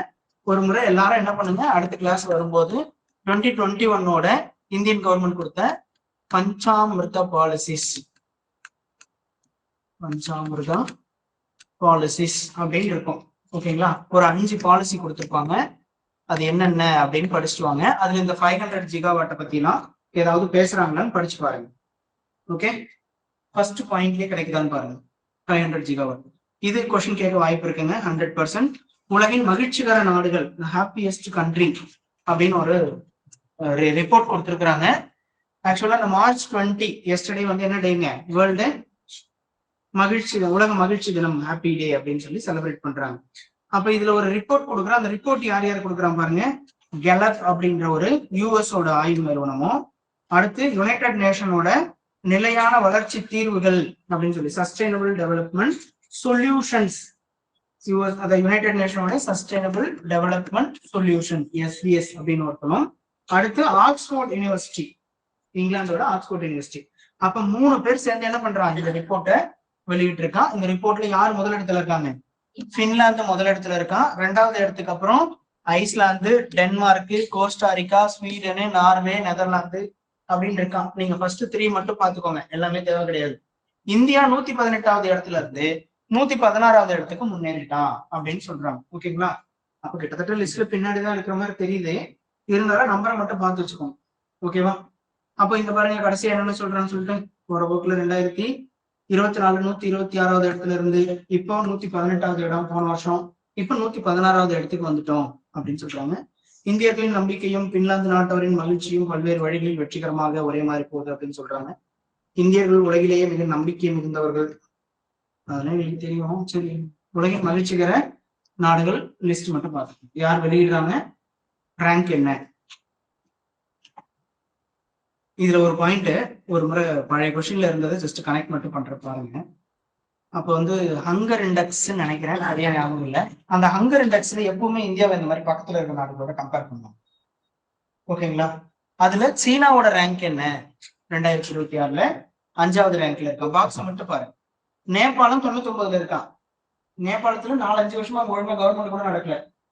100 டேங்கர் லாரி ஒன்னா சேர்ந்த மாதிரி நேபாளம் பார்டர்ல உத்தரப்பிரதேசம் நிறுத்திட்டோம்னா அவனுக்கு 2 நாளைக்கு பெட்ரோல் கூட கிடைக்காது. அவன் எவ்வளவு மகிழ்ச்சியா இருக்கான் பாருங்க. 99வது இடத்துல இருக்கான் நேபாளம். பாகிஸ்தான் 104. ஓகேங்களா? அடுத்து வங்கதேசம் 127, இலங்கை 134, இந்தியா 116. அப்ப இந்தியா இந்த மாதிரி பக்கத்துல இருக்க நாடுகளோட எல்லா நாட்டை விடையும் பின்தங்கி இருக்கு அப்படின்னு ஒரு ஸ்டேட்மெண்ட் கொடுக்கும்போது நம்ம யோசிக்கணும், எந்தெந்த நாடுகள் நமக்கு முன்னாடி இருக்கான் பின்னாடி இருக்கான் அப்படின்றதுக்காக இதை பாத்துக்கணும். ஆக்சுவலா இந்த மாதிரி ஒரு கம்பேரிசனே நம்ம எடுக்கிறது தேவையில்லாத ஒரு வேலை அப்படின்னு சொல்லலாம். இந்தியாவோட அண்டை நாடுகளோட இதை நீ வந்து கம்பேர் பண்ற அப்படின்னு சொல்றேன்னு வச்சுக்கோங்களேன். நேபாளத்தோட பாப்புலேஷன் ஒரு 2 கோடி இருக்கும், இல்ல ஒரு 3 கோடி இருக்கும். மிஞ்சி போனா 2 கோடி வச்சுக்கோமே. நேபாளோட பாப்புலேஷன் சென்னை சிட்டியோட பாப்புலேஷனுக்கு ஈக்குவல். இன்னைக்கு சென்னை சிட்டில மட்டும் 1.5 கோடி பேர் பொழுங்கா வெளியில இருந்து வந்துட்டு போறவங்களோட 2 கோடி பேர். அப்ப அந்த 2 கோடி பேரை 150 கோடி பேர் இருக்கிற பாப்புலேஷனோட எப்படி கம்பேர் பண்ணுவேன்? அப்ப இந்த இடத்துல என்ன நடக்கும் தெரியுங்களா? எப்படி இவெல்லாம் முன்னாடி இருக்கான் அப்படின்னு உங்களுக்கு தோணுங்களா? கேக்குறீங்க, யோசிப்பீங்கல்ல. சரி, நேபாளில இருக்கிற 2 கோடி பேர்ல 1 கோடி பேர் மகிழ்ச்சியா இருக்கான்னா என்ன அர்த்தம்? 50% ஆஃப் பாப்புலேஷன் அங்க மகிழ்ச்சியா இருக்கிறேன்னு சொல்லி கொடுத்துருக்கேன்னு சொல்லி ரிப்போர்ட் சொல்லிட்டு இருப்பான். இந்தியாவில இருக்க 150 கோடி பேர்ல 50 கோடி பேர் மகிழ்ச்சியா இருக்குன்னு சொல்லியிருப்பான். இது 33% ஆஃப் பாப்புலேஷன் தான் 150 கோடியில. அப்ப இந்தியா ரேங்க்ல பின்னாடி இருக்கு அப்படின்னு சொல்றது. அப்ப நீ இப்ப பாகிஸ்தானை கம்பேர் பண்ணுவியா? 20 கோடி பாப்புலேஷன் இருக்கிற நாடு நம்மளோட ரேங்க் முன்னாடி இருக்கான்னா அவனை விட 7.5 மடங்கு அதிகமான பாப்புலேஷன், 150 கோடி பாப்புலேஷன் வச்சிருக்க நாடு பின்னாடி இருக்கான்னு சொல்றது இந்த மாதிரி பர்சன்டேஜ் எடுத்துக்கிறது தான் காரணம். எவ்வளவு மக்கள் 50 கோடி பேர் சந்தோஷமா இந்தியால இருக்கிறான்னு சொல்றது அமெரிக்காவோட மக்கள் தொகையை விட 1.5 மடங்கு அதிகம். 32 கோடி தான் அமெரிக்காவோட மொத்த மக்கள் தொகையே. அப்ப இங்க 33% ஆஃப் பீப்புள் நிம்மதியா தான் இருக்கேன், எனக்கு எந்த பிரச்சனையும் இல்லை இந்தியாவிலன்னு சொல்றதே அமெரிக்க மக்கள் தொகையை விட ஜாஸ்தி, யூரோப் கான்டினென்டோட மக்கள் தொகையை விட ஜாஸ்தி. அப்படிங்கிறத பார்க்கவே மாட்டானுங்க. இந்த மாதிரிதான் இந்தியா பின்னாடி இருக்கு ரேங்க் கொடுத்துட்டே இருப்பான். ஏன் இந்த பாயிண்ட் இந்த இடத்துல இதை இப்படியும் உங்க முன்னாடி சொல்லிக்கிறேன் அப்படின்னு சொன்னா, நிறைய இண்டைசிஸ்ல ஹங்கர் இண்டெக்ஸ், இப்ப ஹாப்பி இண்டெக்ஸ், ஹாப்பினஸ் இண்டெக்ஸ் கொடுத்துருக்கானா, ஹங்கர் இண்டெக்ஸ் கொடுப்பான், ஜெண்டர் கேப் இண்டெக்ஸ் கொடுப்பான். இந்த மாதிரி இன்டர்நேஷனல் ரிப்போர்ட்ல எல்லாம் இந்தியா 120வது இடத்துல இருக்கு, 110வது இடத்துல இருக்கு, 120வது இடத்துல இருக்குன்னு சொல்லிட்டே இருப்பான். ஆனா அவ பாப்புலேஷன் என் பாப்புலேஷன் ஒன்னாடா, என்னையும் அவனையும் ஒன்னா கம்பேர் பண்ற அப்படின்ற கேள்வி இங்க இந்தியன் கவர்மெண்ட் கேட்கும்போது குளோபல் ஹங்கர் இண்டெக்ஸ் இனிமே எனக்கு கொடுக்காதுன்னு இந்தியன் கவர்மெண்ட் சண்டை போட்டதுக்கான காரணம் புரியும். ஓகேங்களா? இந்தியா இனிமே நீ ரிப்போர்ட்ல சேர்த்துக்காத, நீ எதன் அடிப்படையில டேட்டா எடுத்து நீ இந்த இந்தியா பின்னாடி இருக்குன்னு சொல்ற அப்படின்னு இந்தியன் கவர்மெண்ட் ஃபைட் பண்றாங்க அந்த ஆர்கனைசேஷன்ல. சோ இந்த ரேங்க் பாத்துக்கணும், கொஸ்டின் கேட்க வாய்ப்பு இருக்குதான். ஆனா நமக்கு அதுல புரிதல் இருக்கும், ஏன் இந்தியா பின்னாடி இருக்குன்னு இவன் ரிப்போர்ட் போடுறான், அப்ப இன்னும் அவ்வளவு கஷ்டமா இருக்கும் இங்க இருக்கிற மக்கள், இந்த மக்களோட வாழ்க்கை தரம் அப்படின்னா இன்னும் நம்ம முன்னேற்ற வேண்டியது நிறைய இருக்குதான். 50% 75 கோடி பாப்புலேஷன் இல்லையா, அவங்க முன்னேற்ற வேண்டாமான்னா கேட்க வேண்டாம்னா, இந்த 75 வருஷத்துல மிச்சம் இருக்க 75 கோடிக்கு தேவையான வாழ்க்கையை கொடுத்துருக்கோன்றதே நமக்கு பெரிய விஷயம் தான். சாப்பாட்டுக்கே வழி இல்லாத நாளா இருந்து இன்னைக்கு இவ்வளவு தூரம் குரோத்துக்கு கொண்டு வந்திருக்கிறோம் அப்படின்ற பாசிட்டிவ் பாயிண்ட்ல பார்த்து ஆன்சர் எழுத ட்ரை பண்ணுங்க மெயின்ஸ் எல்லாம் வரும்போது.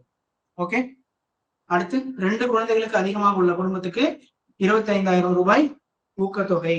இப்போ ரீசெண்டா 2 நாள் முன்னாடிங்க தமிழ்நாடு கவர்மெண்ட் கூட 4 நாளைக்கு முன்னாடியே வச்ச, அதை எலெக்ஷன் டேட் அனௌன்ஸ் பண்றதுக்கு முன்னாடியே வச்சிருந்த ஒரு நோட்டிபிகேஷனை இப்ப ரிலீஸ் பண்ணிருக்காங்க கவர்மெண்ட். 3வது குழந்தைக்கு மெட்டர்னல் லீவ் கொடுக்க போறோம் அப்படின்னு ஒரு முடிவு எடுத்திருக்காங்க. இது வரைக்கும் 2 குழந்தை தான் இருந்துச்சு. ஆர்டிகல் 42லயே அப்படிதான் படிப்போம், 2 குழந்தை வரைக்கும் மெட்டர்னல் பெனிஃபிட்ஸ் வந்து கொடுக்கறதுக்கு அரசாங்கம் முயற்சி பண்ணுவோம் அப்படின்னு சொல்லி. இப்ப என்ன எதை நோக்கி போயிட்டு இருக்கு அப்படின்னா, இந்த நியூஸ் உள்ள ஒரு முறை படிச்சுங்க, இந்த மாதிரி ஆர்டிகல்ஸ் கொஞ்சம் எடுத்து படிங்க. பாப்புலேஷன் சேச்சுரேஷன் அப்படின்னு ஒண்ணு நோக்கி உலகம் நகர்ந்துட்டு இருக்கு.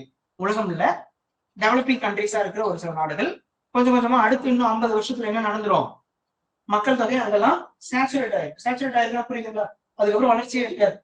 அப்ப அன்னைக்கு ஆட் தேவை அப்படின்றது இங்க அதிகமாயிடுச்சு, ஆட்கள் ரொம்ப அதிகமா தேவைப்படும். அப்ப இந்த ஆட்கள் பற்றாக்குறை இன்னைக்கு ஏற்பட்டுறக்கூடாதுன்னு ஆந்திர பிரதேச முதலமைச்சர் என்ன சொல்றாருங்க, 3வது குழந்தை பெற்றுக்கோங்க, நாங்க உங்களுக்கு சலுகைகள் கொடுக்குறோம். இப்ப நிறைய பேர் ஒரு குழந்தையே போதும் அப்படின்ற பாலிசி எல்லாம் எடுக்க ஆரம்பிச்சிட்டீங்க, அது வெரி ராங். 2 குழந்தை 3 குழந்தை பெற்றுக்கோங்க அப்படின்னு சொல்றது. ஆக்சுவலா இப்ப அதை திரும்ப பார்க்கும்போது நமக்கு ஒரு விதத்துல அப்படித்தானோ அப்படின்னு கூட தோண ஆரம்பிக்குது. வாய்ப்புகள் சரியா கிடைக்கல, அதிகமான மக்கள் தொகை இந்த காலத்துல அப்படின்னா நிறைய பிரச்சனை, வறுமை, இதெல்லாம் வச்சு பேசிருக்கோம். ஆனா ஒரு பாயிண்ட் சொல்லி பாருவாங்க, அந்த காலத்துல 8 பிள்ளைங்க எங்க தாத்தாவுக்கு, 7 பிள்ளைங்க 6 பிள்ளைங்கன்னு சொல்ற அத்தனை குடும்பங்களுடைய பொருளாதார தேவைகளை நோக்கி அவங்க ஓடிக்கிட்டே தான் இருக்காங்க. எல்லாருமே வாழ்க்கையோட ஒரு ஸ்டேட்டஸ் நோக்கி நகர்ந்துட்டு தான் இருக்காங்க. அப்ப அந்த மக்கள் அவ்வளவு இருக்க வேண்டியதுல இன்னைக்கு அந்த ஸ்டேட்டஸ் எல்லாம் நோக்கி நகர முடிஞ்சது. மேபி அன்னைக்கு அந்த பாப்புலேஷன் சேச்சுரேஷன் நடந்திருந்தா இன்னைக்கு நம்ம ஜப்பான் மாதிரியோ இத்தாலி மாதிரியோ மேற்கத்திய நாடுகள் மாதிரி மக்கள் இல்லாம, வேலைகளுக்கு வளர்ச்சிக்கு தேவையான மக்கள் தொகை இல்லாம சிரமப்பட்டிருக்க வாய்ப்பு இருக்கு. இப்படி இன்னைக்கு பாப்புலேஷன் பிரச்சனைன்றத இப்படி ரிவர்ஸ் பண்ணிட்டு இருக்கிறாங்க. ஓகேங்களா, எடிட்டோரியல் எழுதுறவங்கலாம். அதனால இனிமே இந்த போக்கு இப்படிதான் போகும்னு நம்மளால புரிஞ்சுக்க முடியுது. மக்கள் தொகை கட்டுப்பாடு கட்டுப்பாடு கட்டுப்பாடு நம்ம கிட்ட 50 வருஷமா போதிச்சுட்டு இப்ப இந்த மக்கள் தொகை கட்டுப்பாடு நமக்கே பிரச்சனை ஆயிருமோ அப்படின்றத நோக்கி நம்மளை நகர்த்தி விடுறாங்க. அதை நம்ம கொஞ்சம் கரெக்டா கவனிக்கணும். இது இனிமே எடிட்டோரியல் அதிகம் விவாதிக்கப்படும். உங்களுக்கு மெயின்ஸ்ல கொஸ்டினா இருக்கிறதுக்கு வாய்ப்பு இருக்கு. இன்டர்வியூ வரைக்கும் இங்க பேசுறதுக்கான நிறைய சான்சஸ் இருக்கும். குரூப் 1, 2 படிக்கிறவங்க இதை கொஞ்சம் நல்லா பாத்துக்கோங்க. எந்த ஸ்டேட்ல அப்படின்னு பாருங்க, கொஞ்சம் நல்லா பாத்துக்கோங்க. ஆந்திர பிரதேசம் அவ்வளவுதான். எவ்வளவு பணம் கொடுக்க போறாங்கன்றதுலாம் பக்கத்து ஸ்டேட்டோட ஸ்கீம், நம்ம ஸ்டேட்ல டீட்டெயில கேட்க மாட்டாங்க. ஓகேங்களா, அடுத்து பாருங்க, தேர்தல் ஆணையர்கள் நியமன சட்டத்துக்கு எதிரான வழக்கு விசாரணையில இருந்து விலகிய தலைமை நீதிபதி. தலைமை நீதிபதி யாருங்க, சூரியகாந்தா. சூரியகாந்த் இப்ப வெளியே போயிட்டாரு அப்படின்றத பிரச்சனை. இப்ப என்ன நடந்தது அப்படின்றத பாருங்க. இந்த நியூஸ் அப்படியே ஃபுல்லா ஹிஸ்டரியாவே கொடுத்துட்டாங்க. 2023 உச்ச நீதிமன்றம் ஒரு 5 பேர் கொண்ட பெஞ்ச் ஒரு தீர்ப்பு கொடுக்குறாங்க.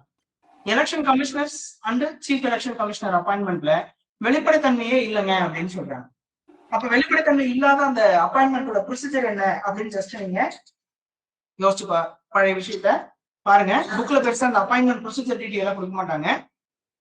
குடியரசுத் தலைவரால் நியமிக்கப்படுகிறாருன்னு ஒரு ஸ்டேட்மெண்ட் மட்டும் கொடுத்துட்டு போயிருவாங்க. குடியரசுத் தலைவர் எப்படி சார் அப்பாயிண்ட் பண்ணுவாரு ஒரு எலெக்ஷன் கமிஷனரை அப்படின்னு பாருங்க. கேபினெட் கமிட்டியில நான் போன வாரம் சொன்னேன்னு நினைக்கிறேன், ஒரு 8 கேபினெட் கமிட்டி இருக்கு, படிச்சு பாருங்க அப்படின்னு சொல்லியிருந்தேன். அந்த கேபினெட் கமிட்டியில கமிட்டி ஆன் அப்பாயின்மெண்ட்ஸ் அப்படின்னு ஒரு கமிட்டி இருக்கும். First committee cabinet committee on appointment. இந்திய அளவுல மிக முக்கியமான பதவிகளுக்கான நியமனங்களை இந்த கேபினெட் கமிட்டி ஆன் அப்பாயின்மெண்ட் தான் பண்ணுவாங்க. இதோட ஹெட் யாருங்க, பிரைம் மினிஸ்டர் பிளஸ் 3 மினிஸ்டர்ஸ். 3 இருக்கலாம் 4 இருக்கலாம், அது பிரைம் மினிஸ்டரோட டிஸ்கிரிப்ஷன். ஒரு நேரம் நீ 5 பேரை கூப்பிட்டு போலாம், இல்ல நாங்க 2 பேர் மட்டும் பாத்துக்கிறோம், நீ கிளம்பு போய் வேலையை பாரு அப்படின்னு சொல்லி அனுப்பி விட்டுருலாம். அப்போ குறைந்தபட்சம் 5 பேர், அதிகபட்சமா 8 பேர் வரைக்கும் இருக்கிற ஒரு குழு என்ன பண்றாங்க, இவர் பிரதமர் தேர்ந்தெடுக்கிறாரு, கூட அதாவது அந்த அமைச்சர்களுக்கு தலைமையா பிரதமராகவும் இருந்துட்டார். இவங்க என்ன பண்றாங்க, அடுத்து யார் எலெக்ஷன் கமிஷனர் அப்படின்னு தேர்ந்தெடுக்கிறதுக்கு கையில ஒரு நேம் லிஸ்ட் வச்சுக்கிறாங்க. இந்த நேம் லிஸ்ட்ல இருந்து ஒருத்தர் டிக் அடிச்சு என்ன பண்றாங்க, இவங்க பேர் என்ன சொன்னா கேபினெட் கமிட்டி ஆன் அப்பாயின்மெண்ட்ஸ். இந்த கேபினெட் கமிட்டி என்ன பண்றாங்க, இந்த நேம டிக் அடிச்சு இவரை எலெக்ஷன் கமிஷனரா அப்பாயின்ட் பண்ணி யாருக்கு ரெக்கமெண்ட் பண்றாங்க, பிரசிடென்ட்டுக்கு ரெக்கமெண்ட் பண்றாங்க. பிரசிடென்ட் கையெழுத்து போட்டு என்ன பண்ணிடுறாரு, நியமனம் பண்ணிடுறாரு.